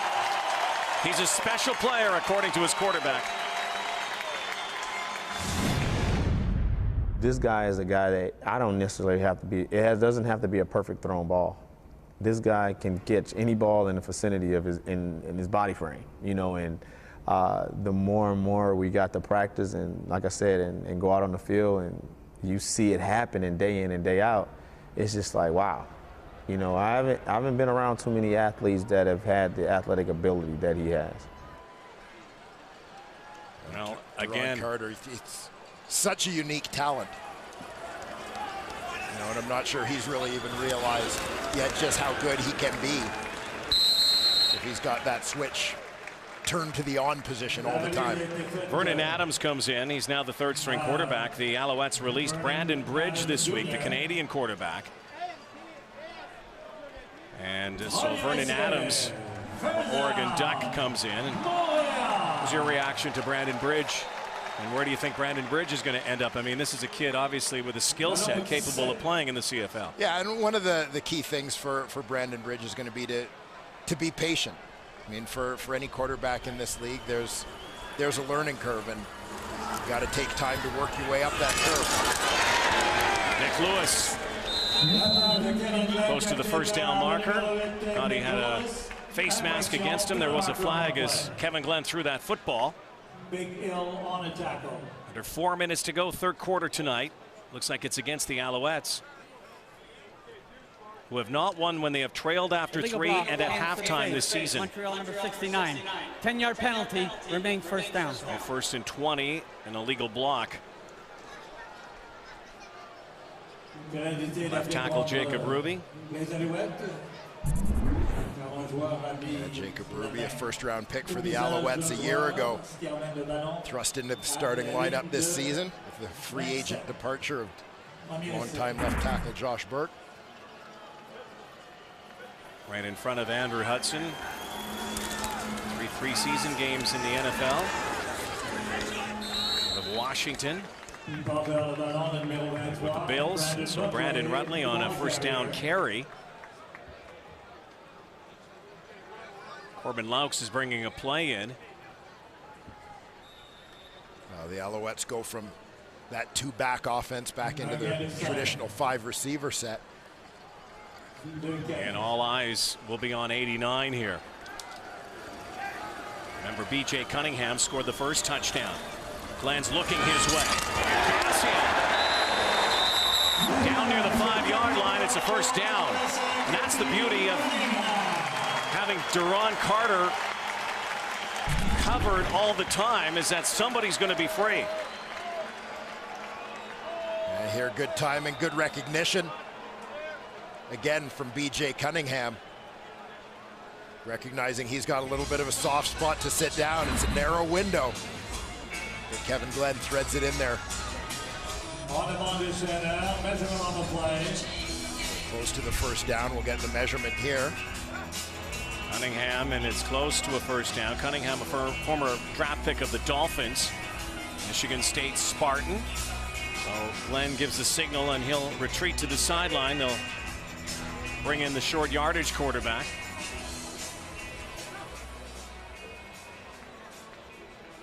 Vernon Adams, who came over from the BC Lions. Yeah, had been on the BC Lions negotiation list, and those in BC had kind of been hoping to get him signed and have him in their camp this year. Couldn't reach an agreement, so his rights were traded to the Montreal Alouettes in exchange for a 2017 first-round pick.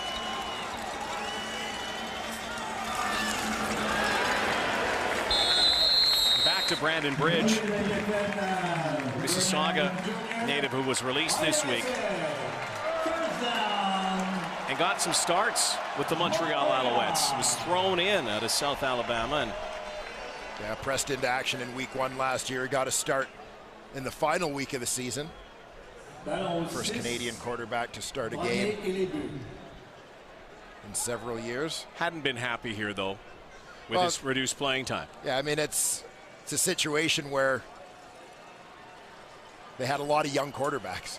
You know, Brandon Bridge is a second-year guy. Rakeem Cato's a second-year guy. Vernon Adams is a first-year guy for whom they gave up a first-round pick.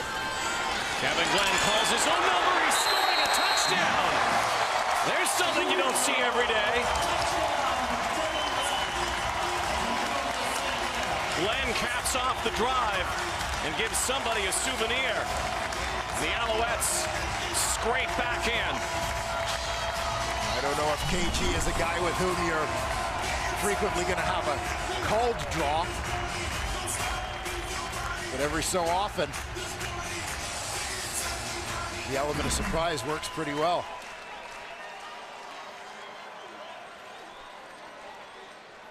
So now Boris Beatty again. We'll see if all of the recent troubles affect this point after. He's been perfect on all his point afters from 32 yards out this season. Kyle Graves again the hold. Go figure. Maybe they just have to get to the 25-yard line every time and only kick 32-yard field goals because he's good from there. Nonetheless, Kevin Glenn very good on that drive. Number 5 for 6. And the lead right now is 6.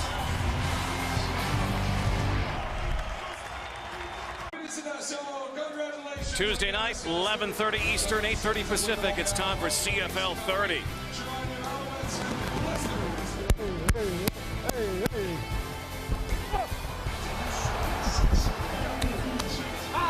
It ain't over till it's over. Oh, the great sounds of the great Canadian Football League game. Kevin Glenn's 13th career touchdown. Last rushing touchdown came back in 2014 when he was a member of the BC Lions. Here's a look at it. Offensive line gets a body on a body. There's just enough room for number 5 to scramble in. Good job by the boys up front. Great call from AC. Nice execution by Kevin Glenn to pull his team back within a score. Beatty, another deep one. Shaq Murray Lawrence. This is going to bounce into the end zone, and he is going to give up 1. So maybe Boris Beatty, that convert, and that kick, and every little baby step will help him get his confidence back. It's something we'll follow the rest of the night. But right now, we got a good football game going here between two teams. East meets West, who, by the way, over the last 8 years, have absolutely split their games. 1-1 each season. Something you don't see very often. And for many years, it always seemed like the home team won, but it hasn't necessarily been that way. No. Of late. It used to be the East had a very tough time going into Vancouver. Double tight end set. They hand it off to Jeremiah Johnson. Scored an earlier touchdown. Starting to see the defenses stiffen as well, Dwayne. Well, starting to get a bit of a feel for some of the things the opposing offenses are doing. You knew two very good defenses, but they'd eventually find their way a little bit in this ball game. Last minute, third quarter. I'll show that 3-4-D and now bring the house. Five-man rush. And a quick shot there for Burnham. Billy Parker on top of him.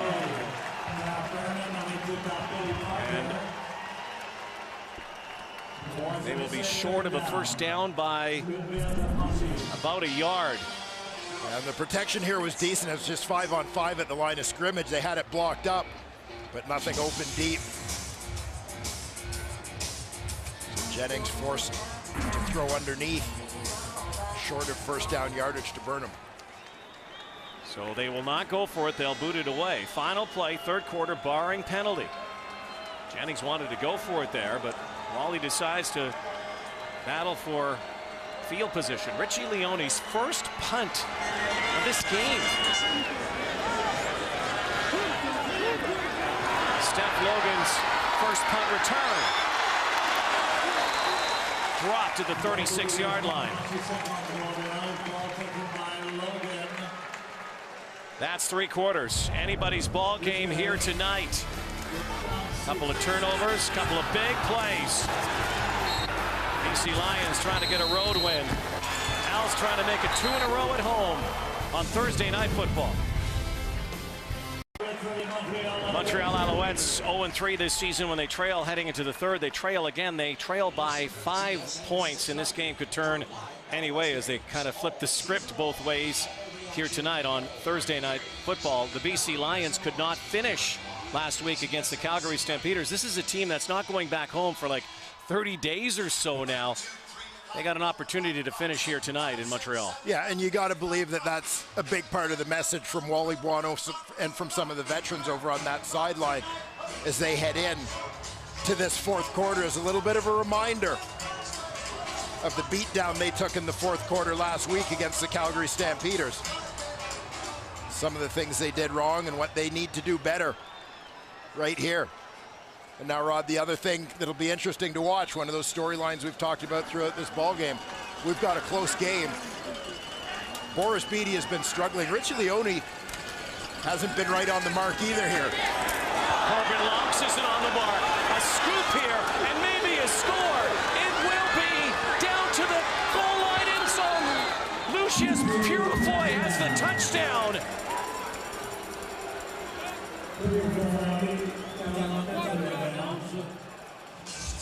Turnover.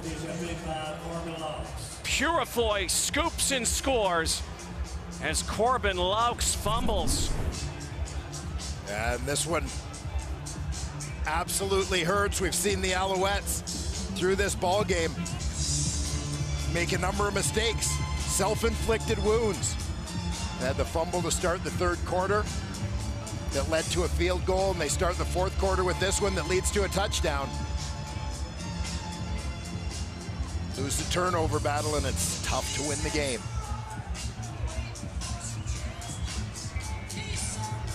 Alouettes first play, a fumble.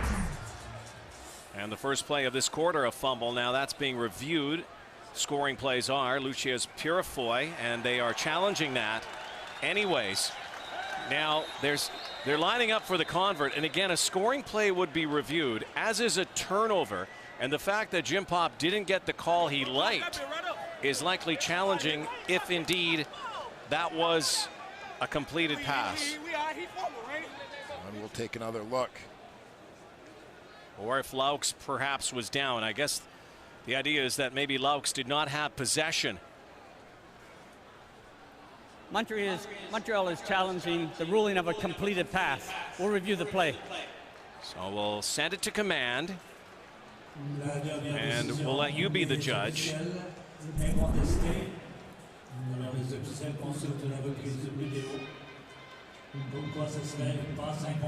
Ronnie Yell the hit. And again, we'll judge it both at full speed as well as in slow motion. You see it in slow motion. Laux secures it, turns, and takes a step. The ruling on the field has been confirmed. It is a completed pass followed by a fumble. That did not take long. No, and you know, from Jim Pop's perspective, why not? It's a little bit of a hope challenge because it's a game-changing play. And so if you think you have any hope of turning it around, you're going to take that shot. Well, that could be a huge game changer here. Big play. Purifoy, the former University of Florida star, spent some time with the Indianapolis Colts. Has his first CFL touchdown on his first CFL fumble recovery.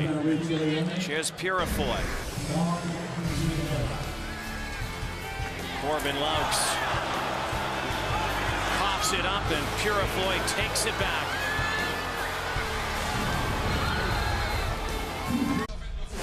The CFL on TSN is brought to you by GMC. We are professional grade. Week 7 continuing in the CFL tonight in Montreal, and Lucius Purifoy. That's right, man. Enormous play. Ronnie Yell hit on Corbin Laux. Fumbled the ball. Lions have their biggest lead. Now the Owls have to answer. Maybe this guy's the answer. The ex-Lion, Steph Logan. Good return. Ryan Phillips knocks him out of bounds, again playing in his 200th game. So Corbin Laux looking for some redemption as well here. Bigger than any individual redemption is just a need for this Alouettes team to get back on track. You look to open the third quarter and then open the fourth quarter with a fumble on your first offensive play of each. It's just a real lack of focus for this team. Difference in the game, points off turnovers. The Lions 10-3. Here's another mistake. Glenn just throws it away and almost found Laux, but that was a complete throwaway. He was lucky to throw it away and not lose that ball. Yeah, that's a veteran play, trying to preserve what field position you have. That snap comes out low.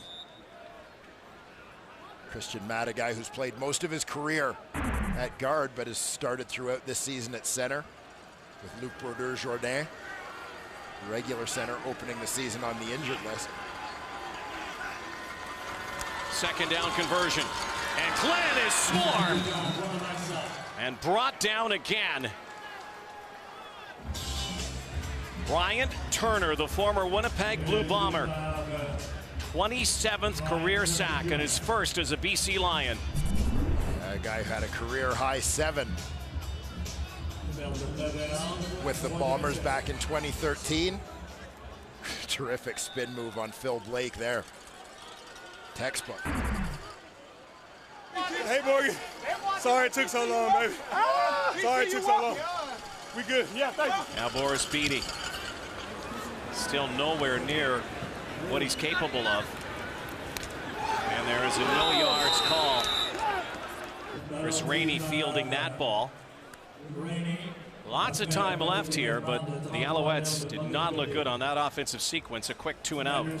Gerald Henderson downfield quickly. And Brian Turner, 5 seasons with the Blue Bombers, of course, an all-star back in 2012. Part of this Orange Crush defensive line. Yeah, and getting an opportunity to get into this lineup with Mikhail Brooks out due to injury. This week, great depth guy to have. Alabama. Wife and kid, I love y'all. Sorry it took so long. I had to let everybody else go first. Apparently promised the folks back home a sad. Like college ball at Alabama at Birmingham. The Blazers. Oh, nice move here. Chris Rainey, one of the quickest guys. Bear Woods knocks him out of bounds. First down. Chris Rainey. You seem to think he might be the Usain Bolt of the CFL. Did I put words in your mouth? No. I'll tell you, I mean, much discussion about who the fastest guy in the league is. I don't think we're ever really going to see the race, but I'll tell you, there are a lot of fast guys in the league, Chris Williams and many others. I kind of think Chris Rainey's the fastest guy in the league. Well, you passed the gauntlet out there, man. Well, Twitter's lighting up now, man. Much respect to the other speedsters in the league, because certainly that was never my game, but Jennings. Oh, right off the grill. Looked like a Marco Iannuzzi. Through his hands. Usually sure-handed. So on the eve of the Olympics, who's on your all-CFL 4x100 relay team? And who anchors? Who's coming lead off?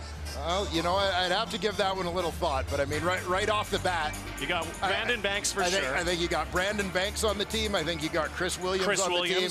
I think you got Chris Rainey on the team. Quite frankly, Blackie, you could run the other leg, and we still got a shot at the medals.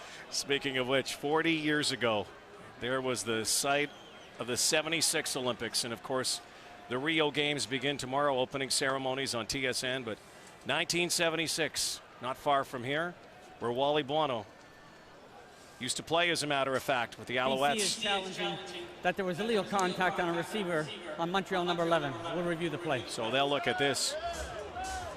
Yeah, almost seems like yesterday for those of us old enough to remember the Montreal Olympics.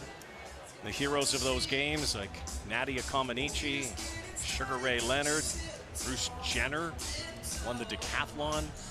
Greg Joy won a silver medal for Canada in the high jump. Olympics begin tomorrow. So this is at the command center. Seen a few of these bang plays. The ruling on the field stands. Tell you, they're not taking long tonight, are they? No, doing a great job moving things along, making their decisions, and quite frankly, letting some completely irrelevant contact go, and I'm good with that. Wally Buono, by the way, 1 for 8 on challenges this year. So Steph Logan could be on that relay team too. Pretty quick for the older guy, but Leone.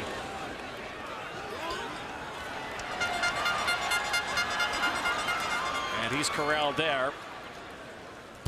Ronnie Yell right there, and Anthony Thompson bringing him down. 11:18 to go. There's a penalty on the play. 30-18 Lions.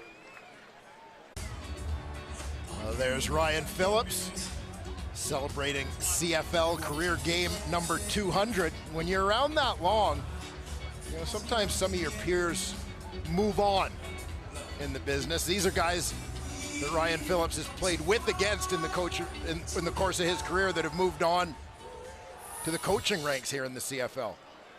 3 head coaches and 6 coordinators amongst those guys with whom he has taken the field. Kevin Glenn turfed once more. Jabbar Westerman has another sack, and that's a handful now. That's a hat trick for Westerman, and that's 5 now for the BC Lions. Well, he can't let Big Brother run away with that family sack title again. Jabbar Westerman going right at it from his D tackle spot. Just straight ahead, gets it. The Owls trying to slide to their left. Hits a gap and brings down Kevin Glenn. Westerman, the West Division Rookie of the Year back in 2012, this year in which he was the number 2 overall pick in the draft out of Eastern Michigan University. 2nd and 19. Glenn, here comes the rush again, and thrown behind B.J. Cunningham. And now with the struggles kicking the football and punting in particular for Boris Beatty, with Chris Rainey going to field this around the 45 or 50 yard line, you'd have to think that they're going to give up 2 here. Yeah, going from 12-point deficit to 14. Still a two-possession football game. But they got to do something to flip the field, and punting the ball, even with a great punt from Beatty, isn't going to do it.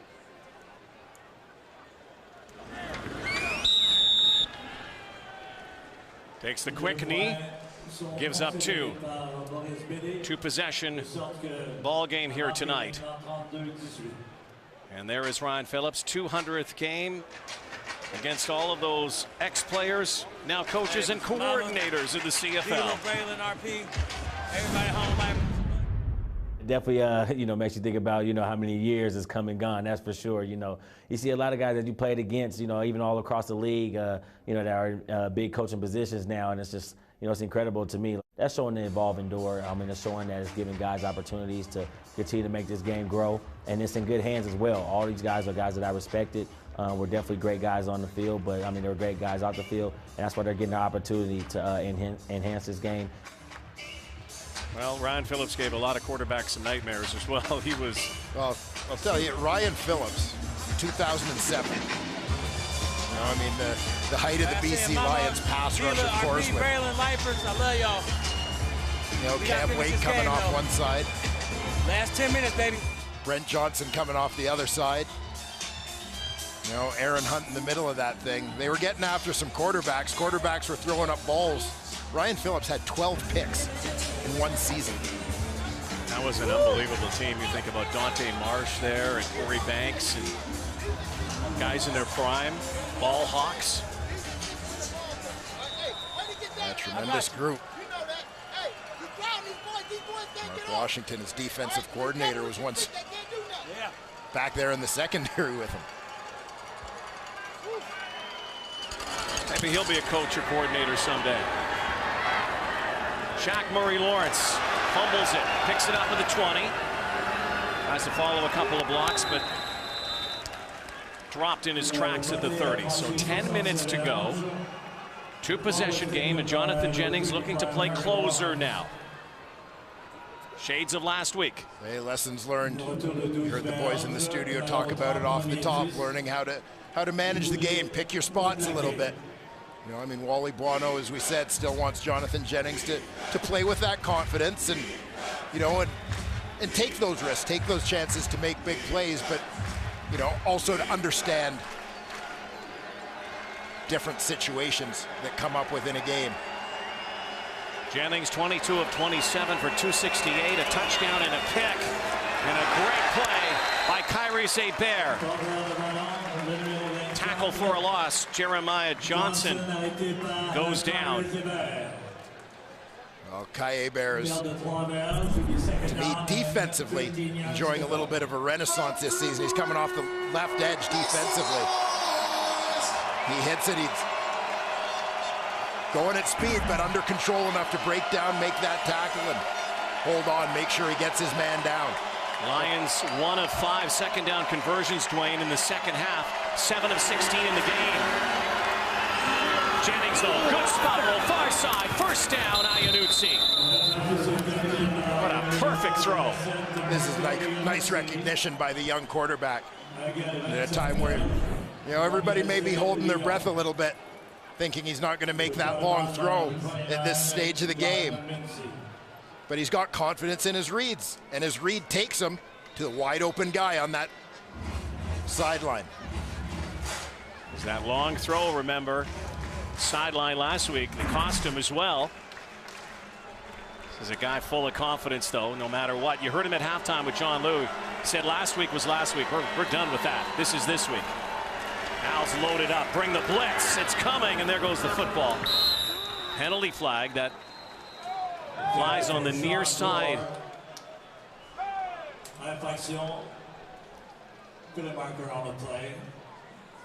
Looks like it might be against the Alouettes Illegal here. Contact on the receiver. Montreal number 17. 10-yard penalty. First down BC. So this will keep this drive going. Billy Parker flagged for interference. And you'll see Parker right here matched up on the slot.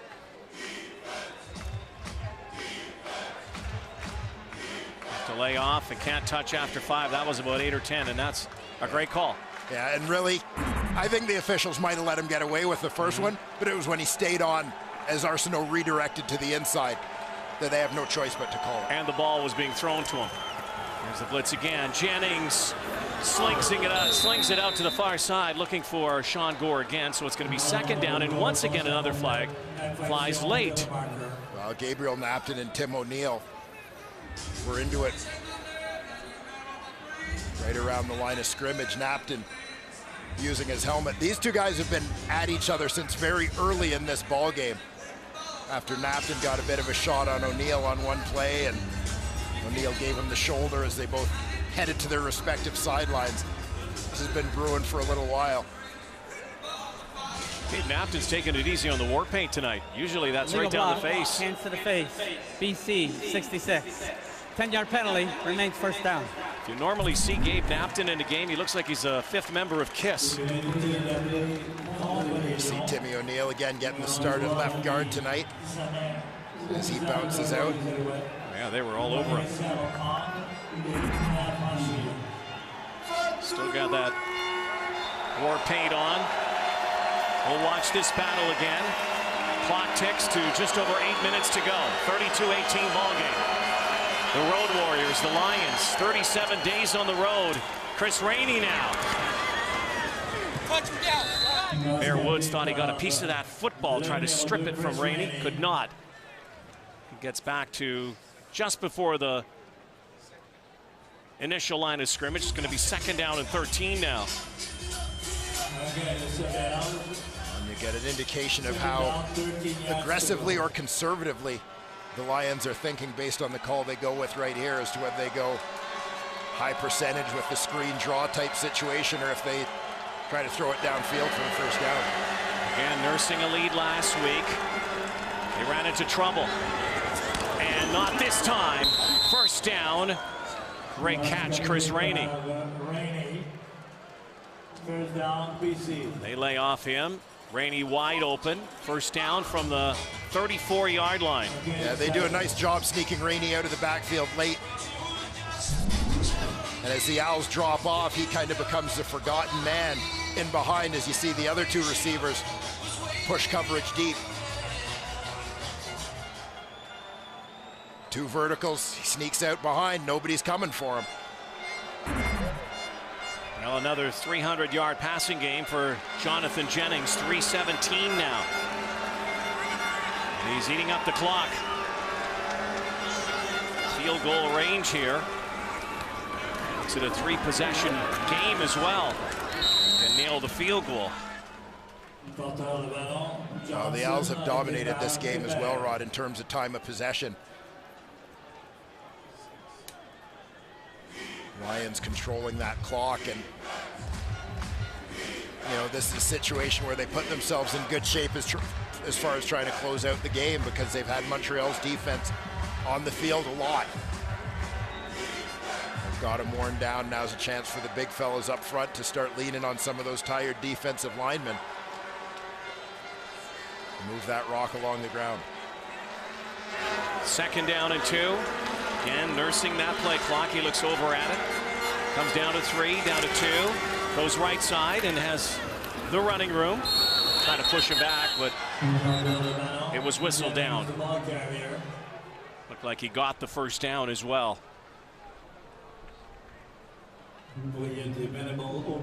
They require a measurement here. Had to get to the 24-yard line. They're going to call in the chain gang here to take a look.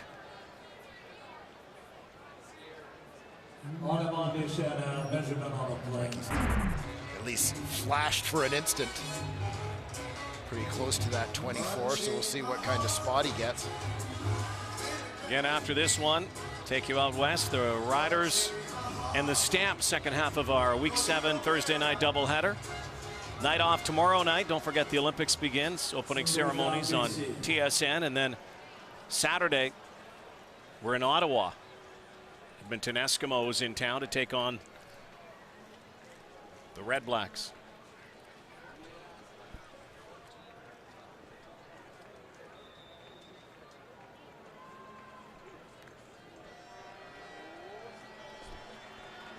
5.5 to go here. Lions looking to seal it.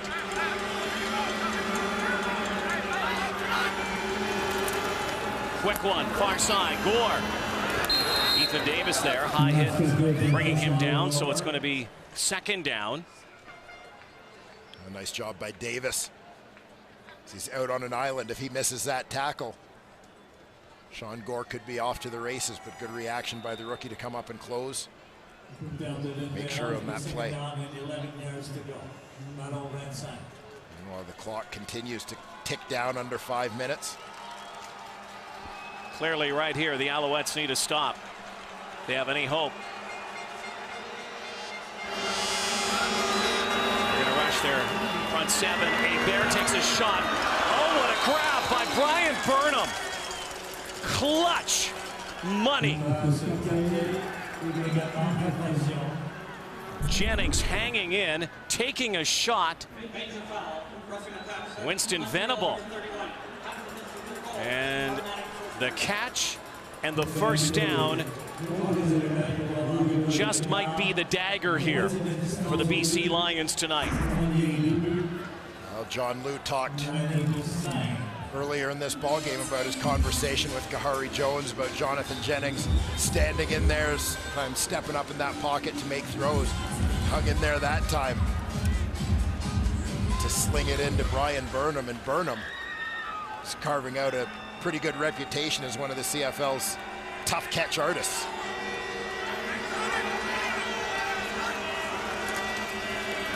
Lions continue to control, and Jeremiah Johnson squirms down near the goal line. And that clock control continues as the Lions edge their way closer to that goal line. This drive approaching about 6 minutes in length so far. Lions are going to head home and finally get home next Saturday. We'll be there, BC Place, to watch the Lions and the Hamilton Tiger Cats. Right now, they're 4 minutes away from their 4th win of 2016. Thursday Night Football on TSN, presented by The Brick, saving you more. 4 minutes remain. Brian Burnham, great catch. Billy Parker heading over to the Montreal bench, and now the BC Lions a chance to really put this one on ice. You look at the score in this game, and the Lions on this drive, eating up 6 minutes on the clock.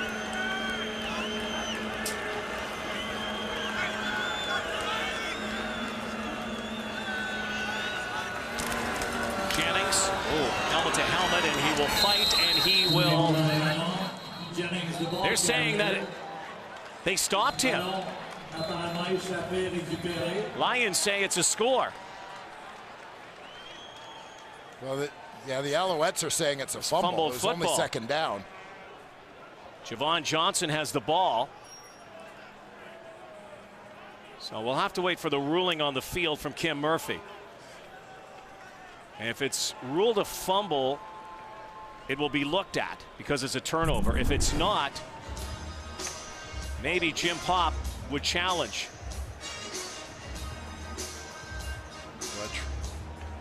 Well, there's the ball, and you know what? It was stripped loose. He was on top of the pile.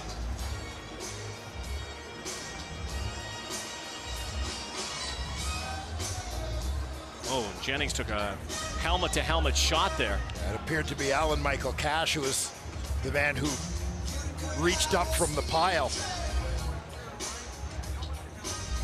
Oh, watch Cash.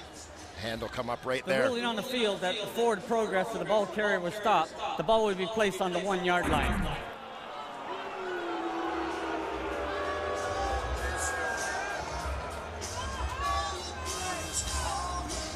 Challenge flag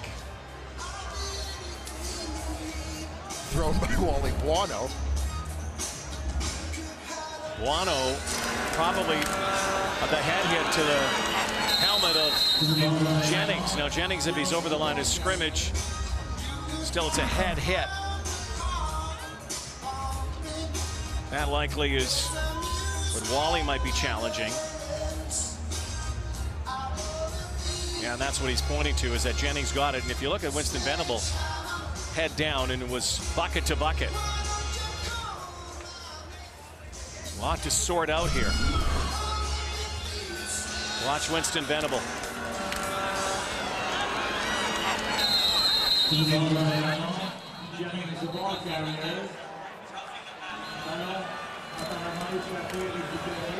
Well, one thing we definitively have seen is on challenges when the quarterback is hit to the head.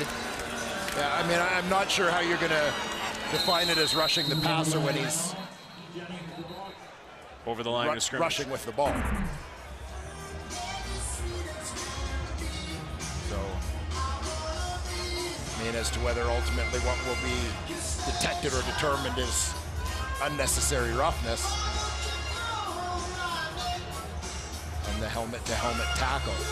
Venable probably pleading his case, saying he was looking for the stop and that it might have been an accidental collision of the helmets. Here it is again. Watch Jennings' helmet. Watch his neck snap back too.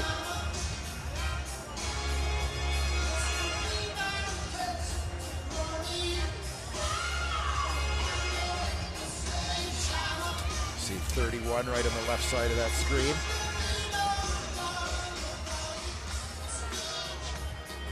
It's not the way to tackle anybody coming with a head like that as well, but I'm not sure Venable was actually had any intention for that. So we're going to get a verdict here. After review, the ruling on the field stands. There's no roughing the passer. The ball will be placed at the 1 yard line. It'll be third down. So third down.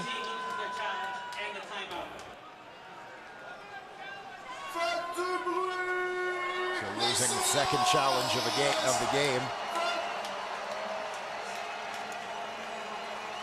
Challenges have not been kind to the BC Lions, even though they have a chance to go to 4-2. And Wally is playing the percentages here, knowing that this would make it a 3-possession ball game, and knowing that the Montreal Alouettes have probably one of the best goal line stand defenses in the CFL. And that could give them some momentum, so he's going to take the points here. Well, it is a night where every kick has been an adventure. So let's just say he'll try for the points here. And again, on a benign night, wind-wise, and almost perfect.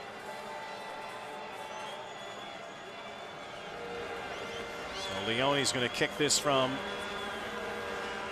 the inside the 10-yard line. They're going to let the play clock come down, and they're going to take the penalty to move it back a little further.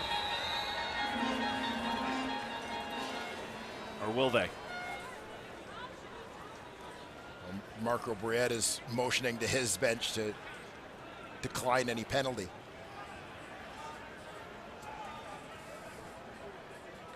Time count violation. BC number 14. The penalties accepted, and the yardage is declined. Still third down. Obviously, in this situation, Montreal recognizing that the yardage loss for BC is advantageous because it gives Richie Leone a better angle. So they'd rather have him kicking from this rather sharp angle and have to get the ball up in a hurry. Alouettes will be down 35-18 with 3:08 to go here tonight in Montreal.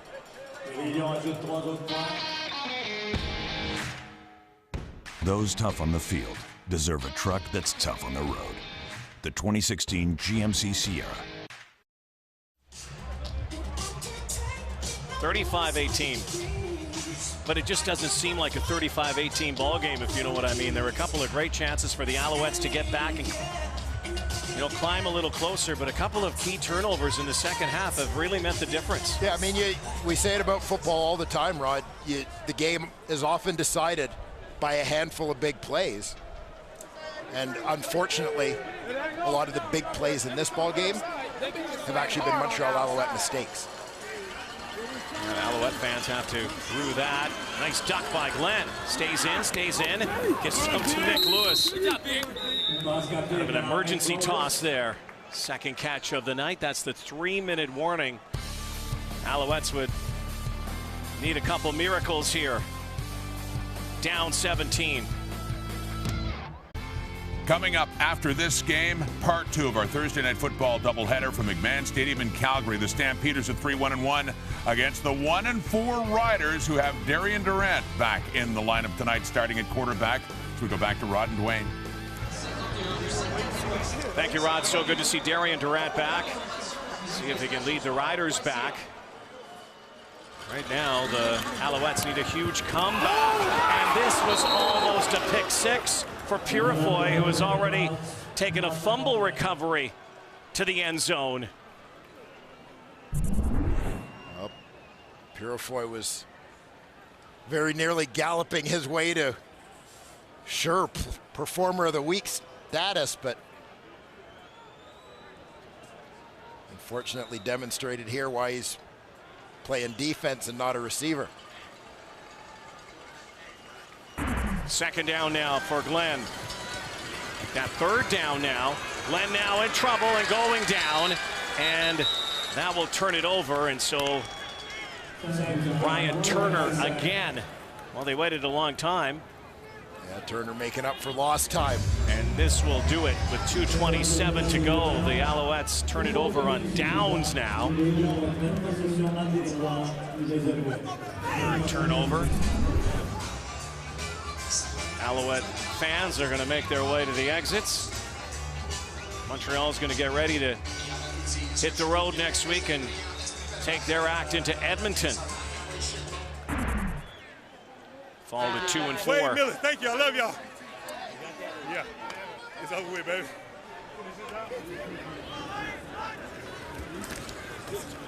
Jennings will keep it on the turf.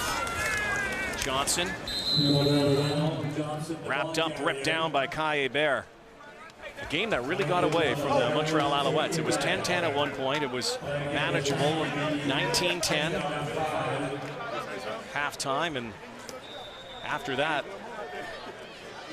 just seemed the BC Lions galvanized by turnovers, galvanized by fumbles by the Alouettes. Yeah, I mean, you look at a couple of key points in this ball game.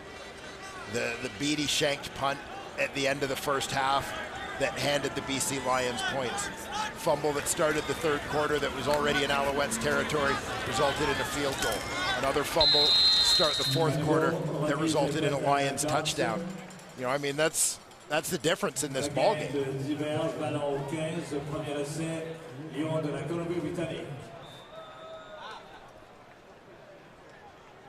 Again, you heard Jim Popp at halftime with John Liu talking about the future of Boris Beatty as well, and it makes you wonder if they have had some kickers working out the last couple of weeks. They might make a change there.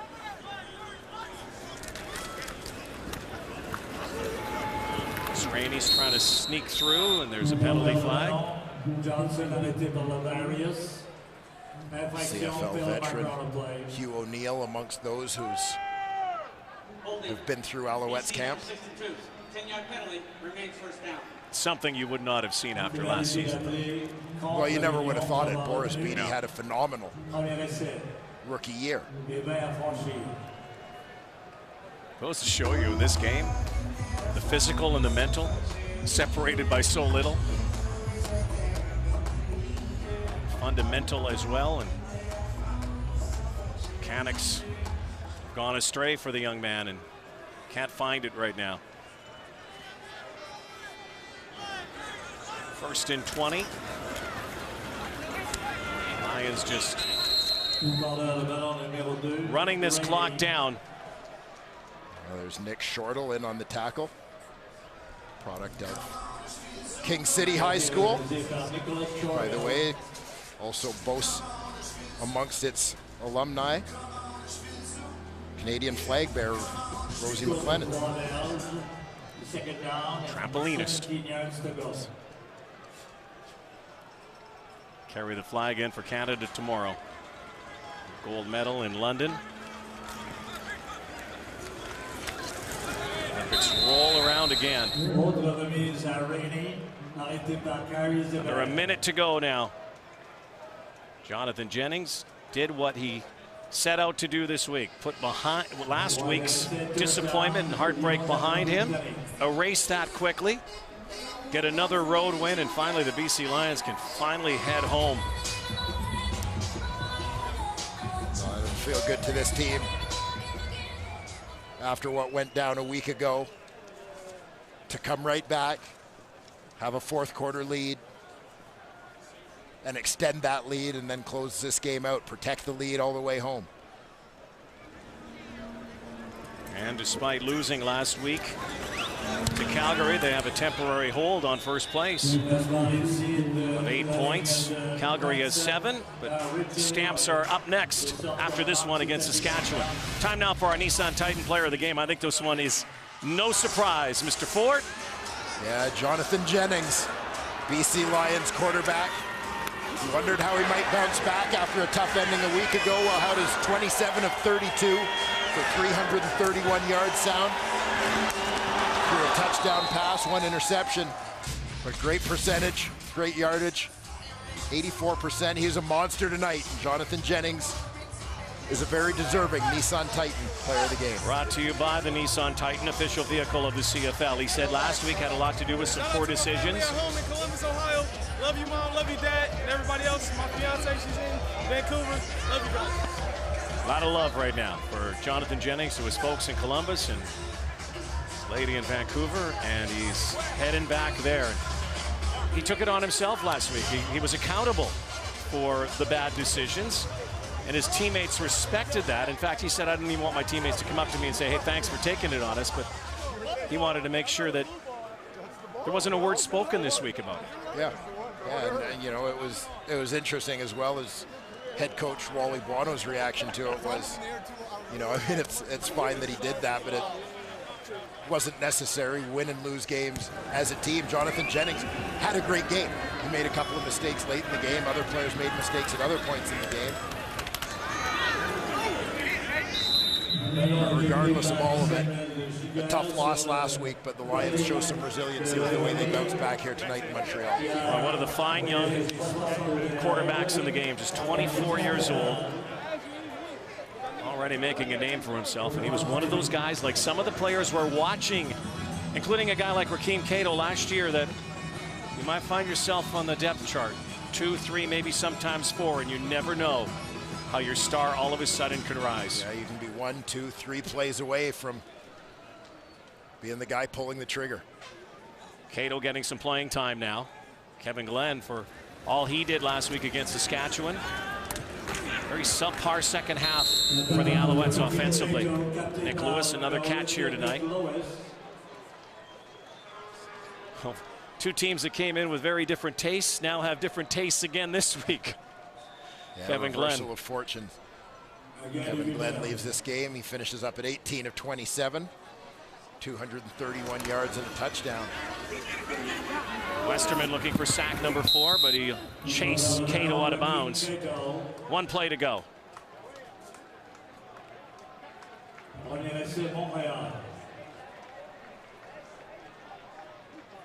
Wally Buono. Jeremiah Johnson happy after this one, the all-time winningest coach with career win 258 and counting. Well, the Lions said last week they had to get back on the horse, get back on the road. Nick Lewis, last play. Lions did. Now they can head home.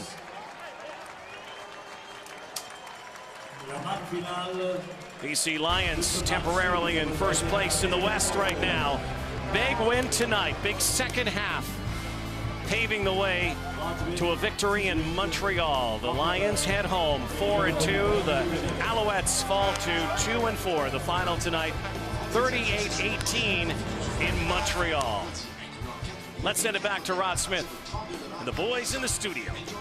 All right, thank you, Rod. The boys in the studio are Jock Climby, Matt Dunnigan, and Milt Stegall. We heard Dwayne Ford talking about it, too, near the end of this game about how costly it was, the mistakes early in this game by Boris Bede, who continues to struggle. We wonder how much longer he will be with the Alouettes. Jim Pop kind of hinted at that, but there was more. This was still a close game, Milt. Late, they headed into the fourth quarter. The Alouettes had momentum. They were only down by 5, and then another costly turnover for Montreal. Yeah, they had some great momentum going into that fourth quarter. Kevin Glenn had just had a rushing touchdown. They had stopped BC on the 2-and-out.